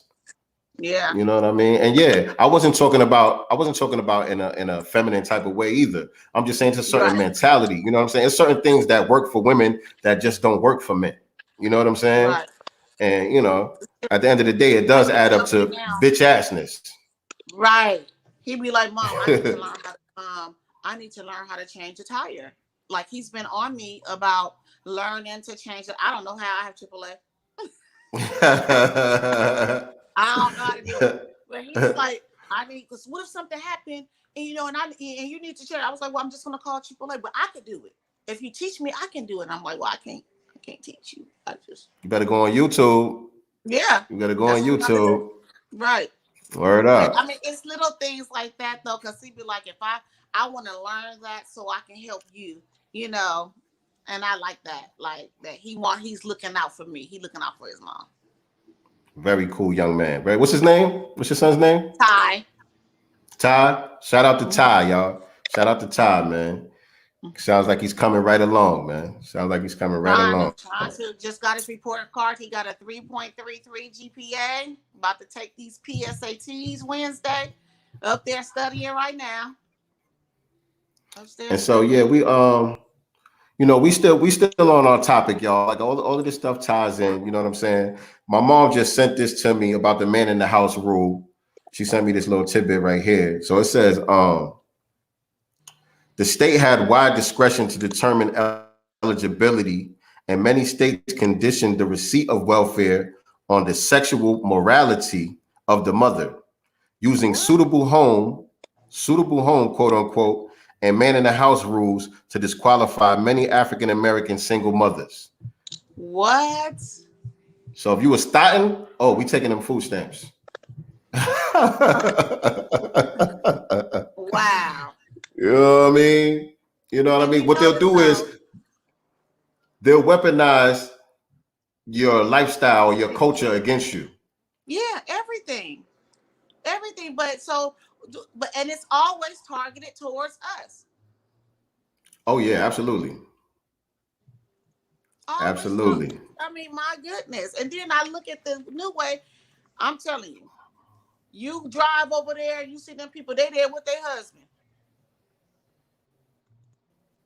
No, he not. There's another aspect of this that I want to touch on. So I got to bring the master teacher up. I love her. Let me take this off the screen. Boom. Let me bring the master teacher up to touch on this little aspect of the same issue that we're talking here. Let me see. I think I'm in the right spot. Check it out, y'all. Let me see. Where's the volume at? Volume should be up. Yeah, we have some serious relationship problems that nobody has been able to address us on because everybody wants to pretend that this is not going on. You know, over 60% of our women are single, widowed, separated, or divorced. They don't have a man. I just came out of Florida, and they got a housing complex that the Urban League built, which is a Black organization that is for women and children only. They say they don't allow any men in there. I didn't have time to deal with it, but I talked about them real bad. That's the silliest program I've ever heard of. You know, the women that had men, if they got a bunch of children, they need fathers. They need protection. We hear about the drug problem that we have in our projects across the country. It's one of the major places that we have a drug problem. You know, we talk about the great strength that we have as Black women. Well, the welfare department don't rent government apartments to single Black men. Those apartments belong to Black women who are allowing this to go on in their home. We have not looked at what part of the responsibility do we share. Yes, Black men sell a lot of drugs, and a lot of us Black women get the money from them drugs and buy some of these fancy clothes we wear. Right. Drive around in some of these fancy cars. And so that's just, you know, some of the effects of not having a man around, some of the things that begins to happen to our neighborhoods and our communities when the family structure is just broken apart like that. And that's all strategic, man. It's a part of the warfare. And like she said, it was the Urban League that put this program together. The Urban League, which is supposed to represent Black people, was supposed to be a Black organization. Right. They are running interference for the white supremacists. They're doing a better job at maintaining the system than the white supremacists. They created this program to say that the men can't live in this housing project. This is only going to be for the single women. And if you got a man, then you're going to lose your housing voucher or whatever the case may be. And look what happened to the community as a result. But that's, again, it has worked because we still don't have a community. We've been reduced down to a hood. We don't even have neighbors no more. We've been reduced to hood because everything has been dismantled, and it's up to us, this generation, so that our next generation do not feels the effects anymore and do not make the exact same mistakes. It's up to us to change that, and we have to do it now. Time is running out. You know, time is damn near gone. We don't even have time on our hands anymore. We got to correct this. And Black men and women, I don't like to just point at one because it's two. We have to collectively and together fix what is broken so that the next generation is not here on YouTube talking about the same stuff that we're talking about that was going on back before we were even born, that's still occurring today in 2021. That is a fact. You know, I talk to my son now about marriage and stuff like that. Like, don't be out here just, you know, laying up with anybody, which he ain't even there yet. But I'm just saying, you know, because if you make a child with the wrong person, unfortunately, you know, you got to deal with that. You know, responsibility comes with that. And he tells me now, he's like, Mom, I want my high school sweetheart to be my wife. That's beautiful. Marriage on the mind right now. And that's one thing that I be really stressing with all of my young dudes, man. You know what I mean? The young guys that come through the barbershop that, you know, I have a little bit of influence over, you know what I'm saying? I make sure that I put a lot of emphasis on that because when I was their age in my early 20s and stuff, before I started having kids and when I started to have kids and all of that stuff, I thought it was normal to have a baby mama. You know what I'm saying? I never thought nothing was wrong with that. I was like, you know, you ain't got to be married. Marriage wasn't nowhere on my mind. It was like, you got to be married for, you know what I'm saying? You my girl. You know what I'm saying? And if we break up, so what? I'm going to still be a father for my kids. Everything going to be fine. But through my experience with raising kids in separate households and all of that and going through the court systems and dealing with all of that stuff, it made me understand through that experience. That experience was my best teacher. It made me understand the value of family and the importance, because now when I look at my kids that are growing up under my roof with me and my wife on the same page, moving in one accord, and I look at the effects that it has on them versus a lot of the drama that I had to go through with some of my older children. Right. You know what I'm saying? I see the major difference. And so all of my young dudes that I kick it with, man, I make sure I stress that to them, especially the ones that got young kids. I'll be like, when you getting married, man, when you gonna get the ring? It's time. You know what I'm saying? It's time. Like, what are we doing? What are we doing? If you say you love her, because a lot of them they be like, I love her. We together, like you said, we together. You love her. You ain't you don't want to break up. Yeah, I see myself with her, but well then go on down to the courthouse and go on do what you gotta do. Make it official, man. Make it official. And do what you got to do. Make the necessary sacrifices to make it work. Because once you start having kids, it's not about you no more. It's bigger than you. And of course, you ain't going to stay in no abusive situation. You ain't going to stay in no janky ass situation that's not healthy for you or the children. Right. You know what I'm saying? But the petty shit that we be breaking up for and going through all this drama for, you're gonna have to bite the bullet and sacrifice some of that shit for your kids, man. About our ancestors. Think of, Grandpa wasn't perfect, right? But Grandpa protected, he provided, he took care of his children, he spent time with them. Did Grandpa probably go out and do some things that he shouldn't have done? Absolutely. Yeah. But one thing they didn't do was bring it to the children. You probably never even heard them argue. You'll never see them argue. You'll never see them fight. They show respect for the family. You know what I'm saying? And they made those relationships work. They stayed together. Nowadays, boy, it's over. It's over for like the most minute things. But again, I think it's obviously finding the right partner, and making sure that you guys have the same common goals. Obviously, everyone has their own separate goals, but when it comes to the relationship and the family structure, are we on the same accord with that? And if you are, then by all means, take that leap, get married, and make it work. And again, that doesn't mean that things aren't going to happen. You're not going to have disagreements. You're not going to fuss a little bit. Respect always should be there, though. I don't think that you need to ever get to the point where you're being disrespectful. I'm one of those. It's not what you do, it's how you do it, people. Indeed. I certain things should never get back to me, and vice versa.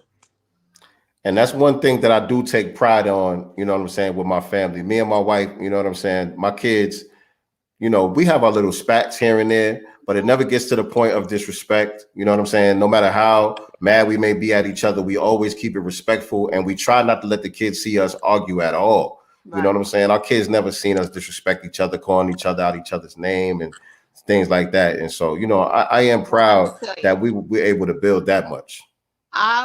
I could be very disrespectful. Just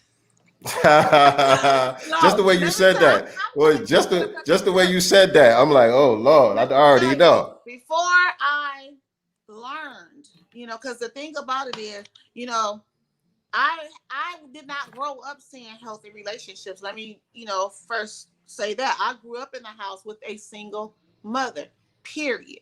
It was just me and my mother, period. My sister and brother was older than me. My sister moved out right at 18. I was 8. You know what I'm saying? My brother moved out at 17. You know what I'm saying? So they were gone. So I was what I call a latchkey kid. It was just me and my mom or whatever. So I never saw that. And although I have, married family members, I'm not under the same roof with them. So I don't see and didn't understand what that was. And so relationships that I had been in, I feel like I'm not one that used to argue. I would sit back and just take stuff. Now, once I explode, though, like that, it's like my mouth.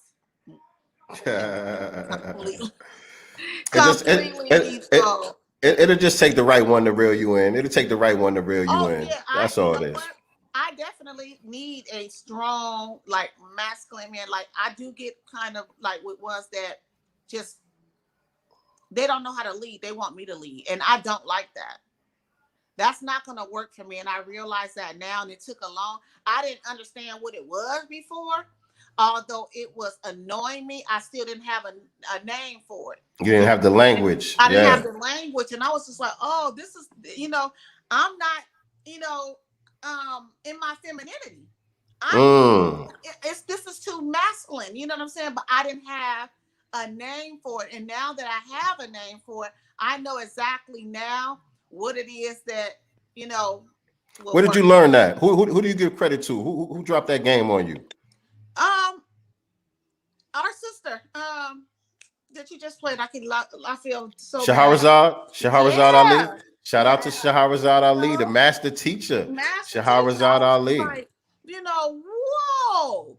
I just started, I got her book, and I was just like, I started YouTube and stuff, and I was just like, this is what it is. This is why you're, button heads and stuff. You're not, in your feminine, your The roles is the flipped. roles are completely flipped, and I can't do it.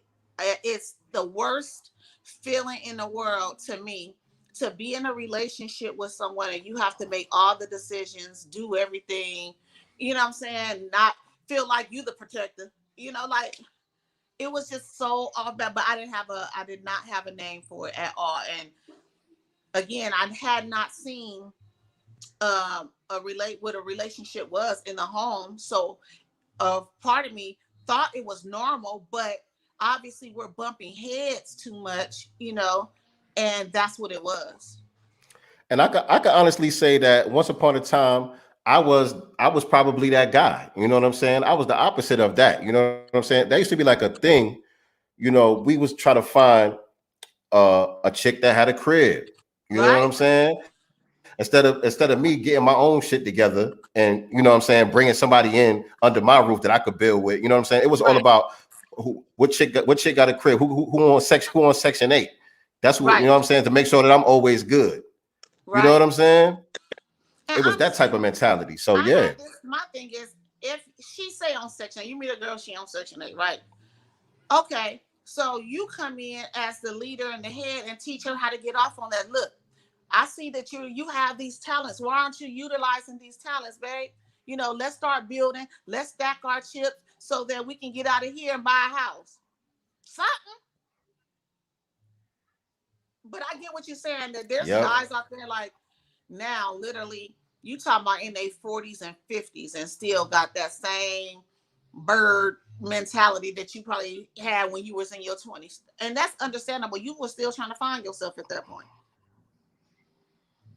Yep.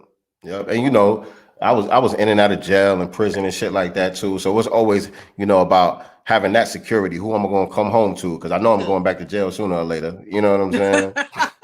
It was that And type see, of I shit. never dated guys that went to jail. No, nobody that went to jail like had criminal records and stuff like that. It was just the roles. Like I had to think and do everything. Everything. I get it. I get it. I get it. And now you're still doing it now. So we gotta get you hooked up. I'm gonna have to get on my Tariq Nasheed, Kevin Samuel You're a shit. You know matchmaker. what I'm saying? We're gonna have to get you hooked up because you a good catch out here. I don't know what's going on with these I brothers am. out there, man. What's I'm going toot on? my own horn. Man, we got a good catch over here, brothers. Y'all better get y'all shit together. Yeah, we do need that talk though. Divine masculine and feminine, because it's the yin and yang. You can't have one without the other, right? And me being a masculine and being forced into a masculine role as a female, and then you say you masculine, well, of course we're gonna bump because there's no femininity. It's off. The energies they're fighting against each other. We're not balanced. Indeed. Indeed, man. It's heavy stuff, man. It's heavy stuff, and that is a good Yeah. topic. I wonder who we could get on to drop some heavy game on that because we're gonna be having some guests on too as well, y'all. You know what I'm saying? So y'all And I'm make sure still y'all stay learning, tapped in with us. Indeed, I'm still learning as I go, but the thing is I'm enjoying learning. I'm enjoying, growing, as a woman, as a mother, as a sister to the community. I'm loving, the growth in myself. I'm proud of me and the change. And I know that, it's only for the good because, I also want to get more involved in the community. I will say that I have not. I have some people in the background though that got some stuff going on that I'm gonna start, talking to and getting a bit more involved in some more, community stuff on a black first, race first, thing, but and building.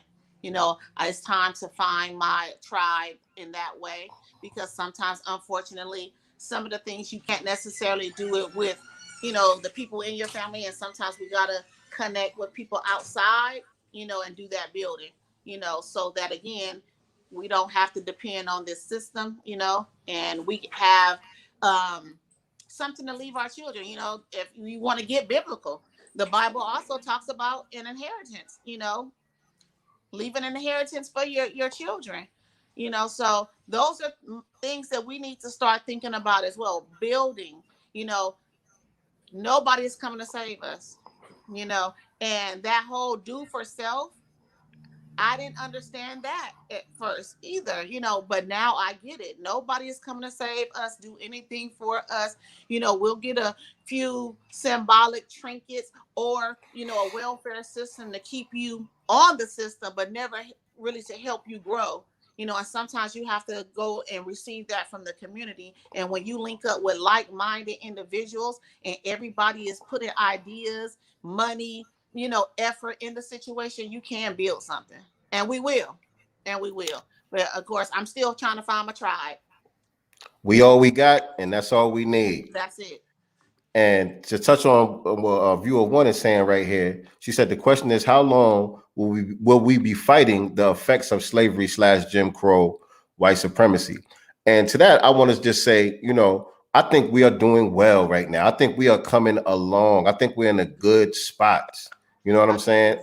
And it ain't going to be everybody. And I think that's what we look for a lot of times. You know what I'm saying? We look at some of our family members and some of our friends that don't get it, and we feel like we the only ones that's really woke out here. You know what I'm saying? But it's a good number of us where we're actually we making a lot of noise out here. And now we have the mainstream starting to speak our language and repeat our talking points. They're starting to sound more like us. Jason Black said this the other night. They're starting to sound more like us. We're not starting to sound more like them. Exactly. So now, we got to understand when we winning. Because again, white supremacy is all about deception. So absolutely, they'll use some of our talking points still to deceive. So you have to make sure that absolutely you're aware of who the mouth that is coming out of, and also check their background, what they really trying to do. Yeah, they're not saying it to be our friend or to do us any favors. They're trying to be deceptive, like she said. They're trying to be deceptive.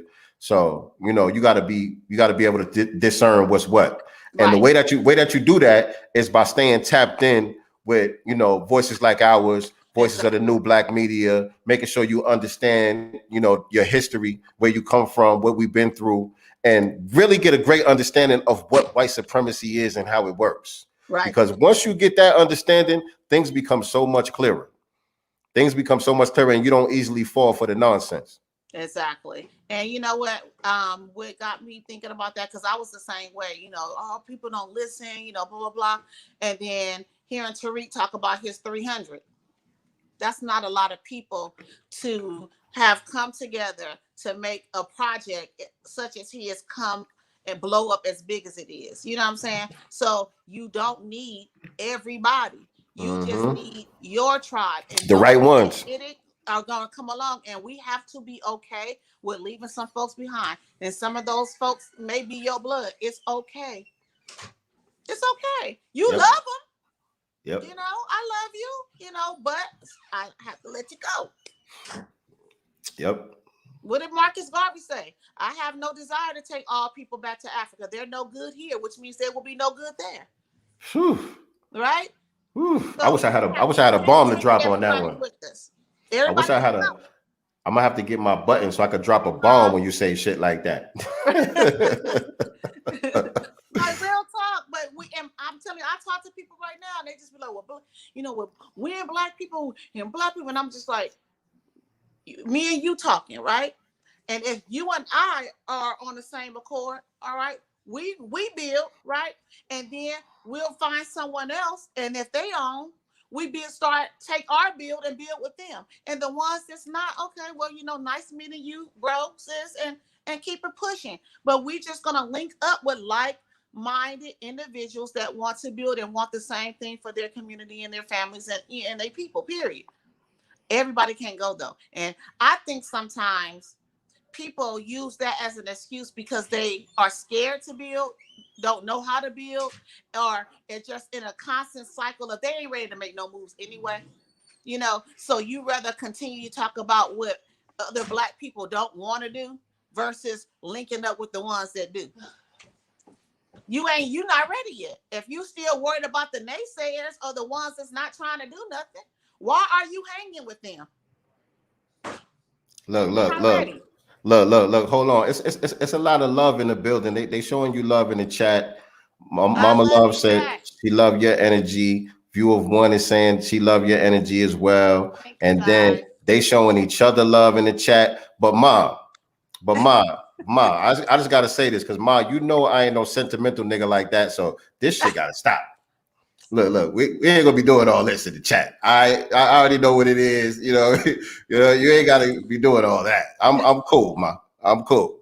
All right. Look, I would be doing the same thing. Mama Love probably over there crying. You better chill out, girl. You better chill out. Nah, but you know, we appreciate y'all tuning in to the show, man. We definitely, you know, this is only our second show, so we building, we trying to grow. Y'all gonna be our day ones here. You know what I'm saying? Y'all gonna see, you know, how we progress and get better at this, and as we begin to reach more people and things like that. And so, with that being said, you know, you can see our Cash App scrolling across the bottom of the screen. I definitely want y'all to support the program because we do want to start stepping our game up around here. Y'all see the StreamYard logo on the top right there. That's because I'm using the free account.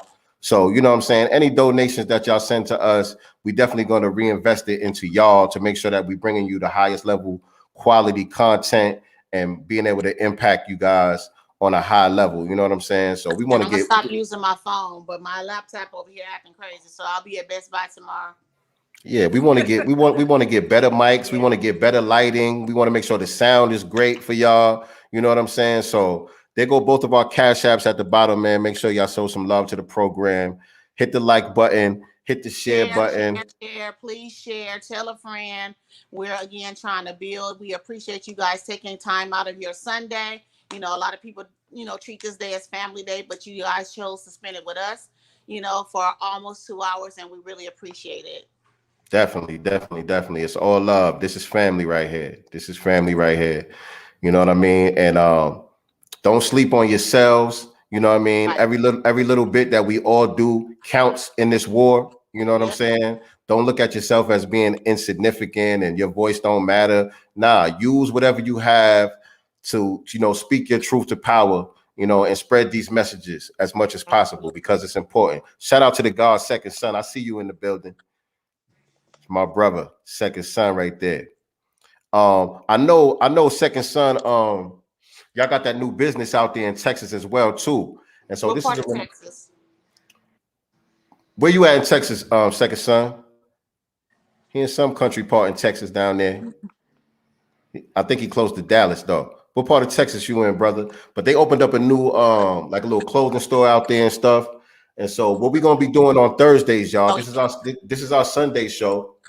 Like again, we appreciate y'all tuning in with us. But check us out on Thursdays, 8 p.m. We're going to be doing our Black Business Showcase, where we're going to be bringing on business owners and we're going to be interviewing them to talk about what they got going on with their business, why it's important to the community, and trying to get them some support as well. And you know, eventually, you know, hopefully some of them will come back and sponsor our show and, you know, help us do what we're trying to do over here as well. You know what I'm saying? And so with that being said, we are getting closer to the end of the show. So you got any black business that you want to shout out? Any place around your way that you go to on a regular basis that you want to give some love to? Actually, well, here locally, I believe he's in the Long Beach area. He's called the Cleanup Man. He does carpet, TV mounting, flooring, painting, everything. Actually, I'm gonna post his page on my my Instagram, and you guys can check him out. I love supporting this guy because he has an amazing story. You know, he actually wrote a book about his story. You know, of course, you know, unfortunately being incarcerated, you know, and no one wanting to hire you, and so he built, you know, a 6-figure, you know, income source for himself, and now he's hiring other young males, teaching them, you know, basically a trade, because he's teaching them to paint. He's teaching them flooring. He's teaching them how to clean carpet and furniture, how to, you know, mount TVs and, you know, light fixtures, all these things, and a lot of his workers are like 18, 19 and up. Like, he does moving service. So if you need to move, he comes and pack you up and move you. And I just love what he's doing. Again, he's teaching these younger kids coming under him a trade themselves. And so that's one dude I support. I've been supporting him now for about 3 years myself. Very dope, man. Very dope. Very important. What's the name of the business again? He's called the Cleanup Man Inc. And I'll post it on my social media. Also, my sister. For those of us, we all need it. Self-defense. Your children want to get into martial arts. My son started at 13 years old. The Raw Life Self-Defense is in Long Beach, California. Unfortunately, due to the uprisings, and it kind of went to the Long Beach area, her place got burned down, but it did not stop her. So right now she's at the Bluff. It's a park in Long Beach, California, but classes are still going on, still packed. And so that's my sister, and definitely I'll post her as well. It's called the Raw Life Self-Defense, and that's another sister, Black-owned business, been in the game since 1994. Raw Life, dope. Shout out to that. And my shout out for this week was this something we're gonna be doing at the end of each episode, y'all. We're gonna be giving Black businesses some love on this platform, because we definitely gotta make sure we promoting the practice of group economics, and getting our people into the practice of shopping with your brother before you shop with another, and circulating that dollar within the community. Very important. Very important to our liberation. And so I want to shout out this place called Juices Wild, not too far from where I live at. And I wish I had the address in front of me, but it's on Buford Drive, and it's inside the plaza where the Enterprise rental car place is at. There's a Dunkin' Donuts over there, Twisted Taco over there. If you live in the area, if you live in Gwinnett County, it's in Buford, Georgia, right down past the Mall of Georgia. It's called Juices Wild, and my man got the vitamin shop with all the vitamins, supplements, teas, and cleanses, all the stuff that you need, man. It's like a little Dr. Sebi shop over there. Right. You know what I'm saying? For real, he got it going on, and he also, he presses juices right there, so you could get your juices made right there and stuff. You know what I'm saying? Fresh. So dope shop. The brother name is Dan. If you go up in there, tell him I sent you. Tell him Sincere Love the Godcast sent you.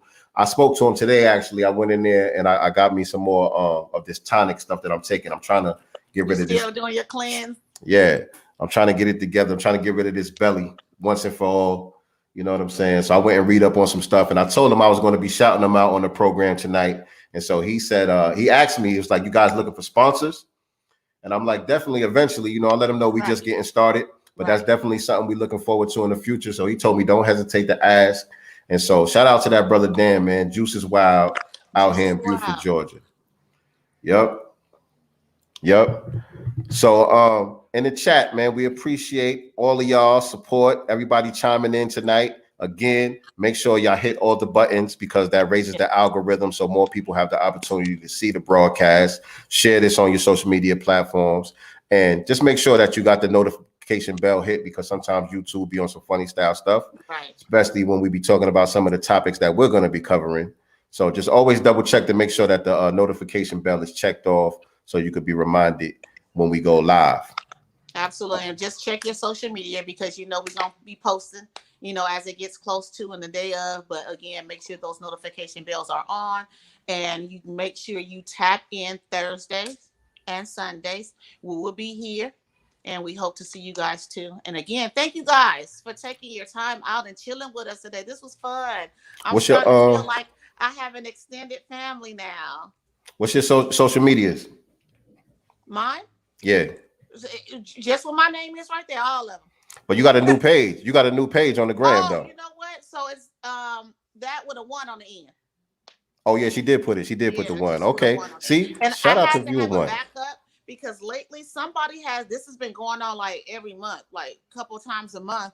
Someone has been trying to hack my main page or this one, so I have that as a backup just in case something happens. So, but I'm using both of them right now, so I can just start building the other one up now.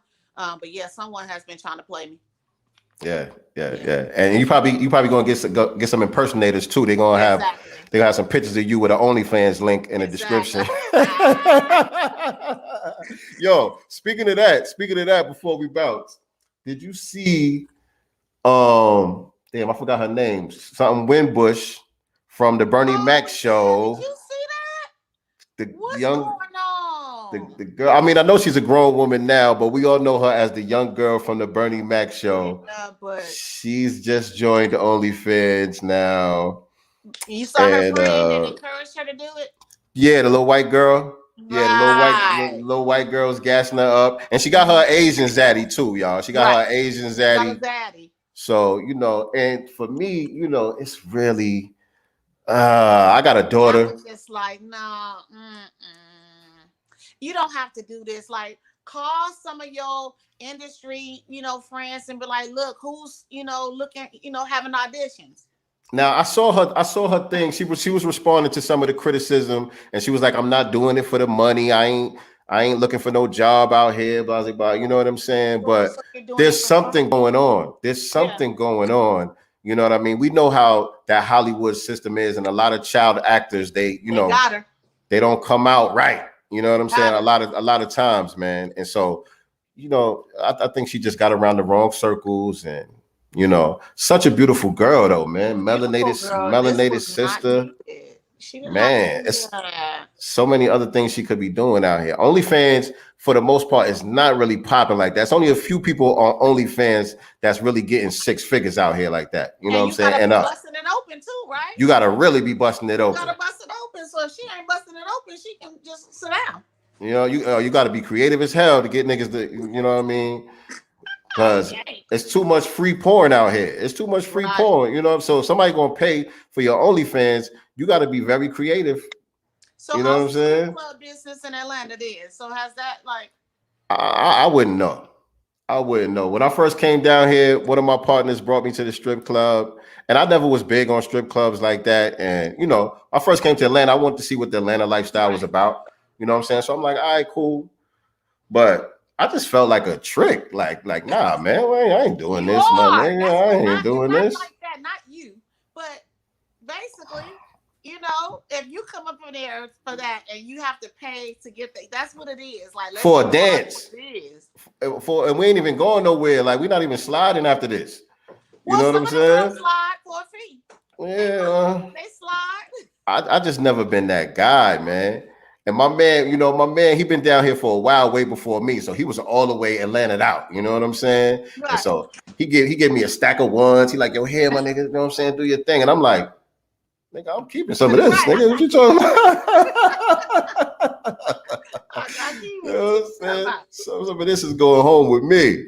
Right. Hold on. What y'all talking about in the chat? What y'all talking about? Yeah, viewer one is definitely on point. We gotta figure out a way to mod her up.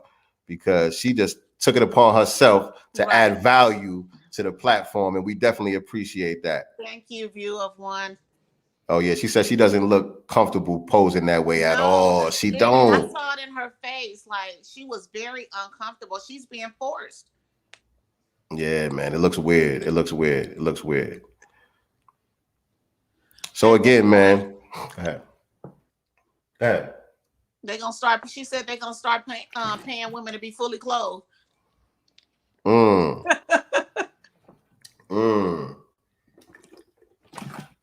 So again, this was another great episode. We appreciate y'all. Let's see. Nicely, I ain't really get a chance to practice my lines. You know what? Next we're gonna have them ready for Thursday. Thursday we're gonna be y'all. We got some lines. Like we're really. Let's try it though. It's okay. It's okay for us to mess up in front of these are people right here. This family. I don't even have it written down. You don't remember no parts of what you're supposed to say? No. All right. Well, I tried to go back and listen to it right before the show today, and it wouldn't replay. Hold on.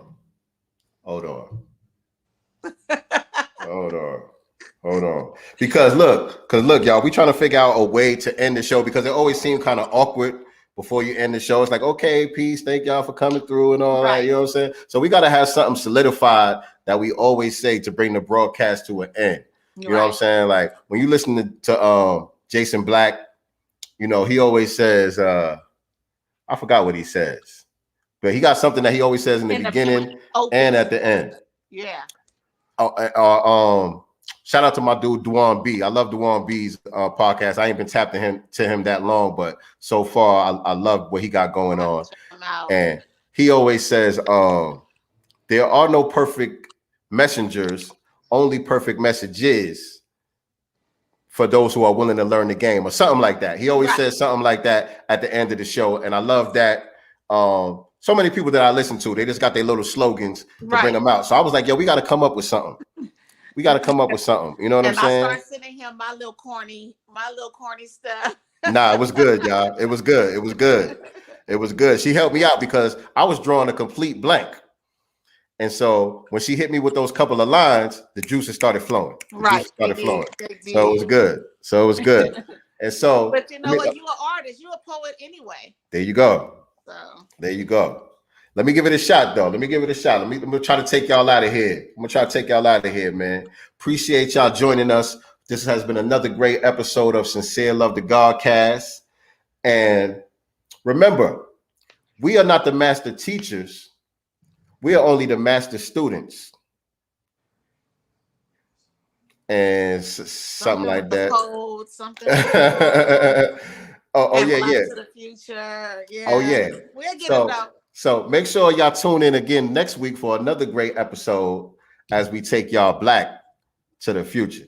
Something like that. That's supposed to be your part. That's part. That's my part. We're going to get it together. I have it together on Thursday. Y'all going to be proud of me. All right. That's what's up. All right, everybody, man. Y'all have a good night. Make sure y'all hit the Cashapp. I'm going to put that Cashapp back up there before we get out of here. Oh, no, there it goes. Scrolling across the bottom. $ Sincere Love, the number 7, and $ nyctegur without the L. Right. And all right. Also make sure you guys, check in, follow us on social media as well. Also here, make sure you hit the notification bell. Make sure you share, follow all our social media platforms. Stay informed. Thank you. Appreciate y'all. See y'all on Thursday, y'all. Peace. See you on Thursday. Peace out. How do I get out? This way.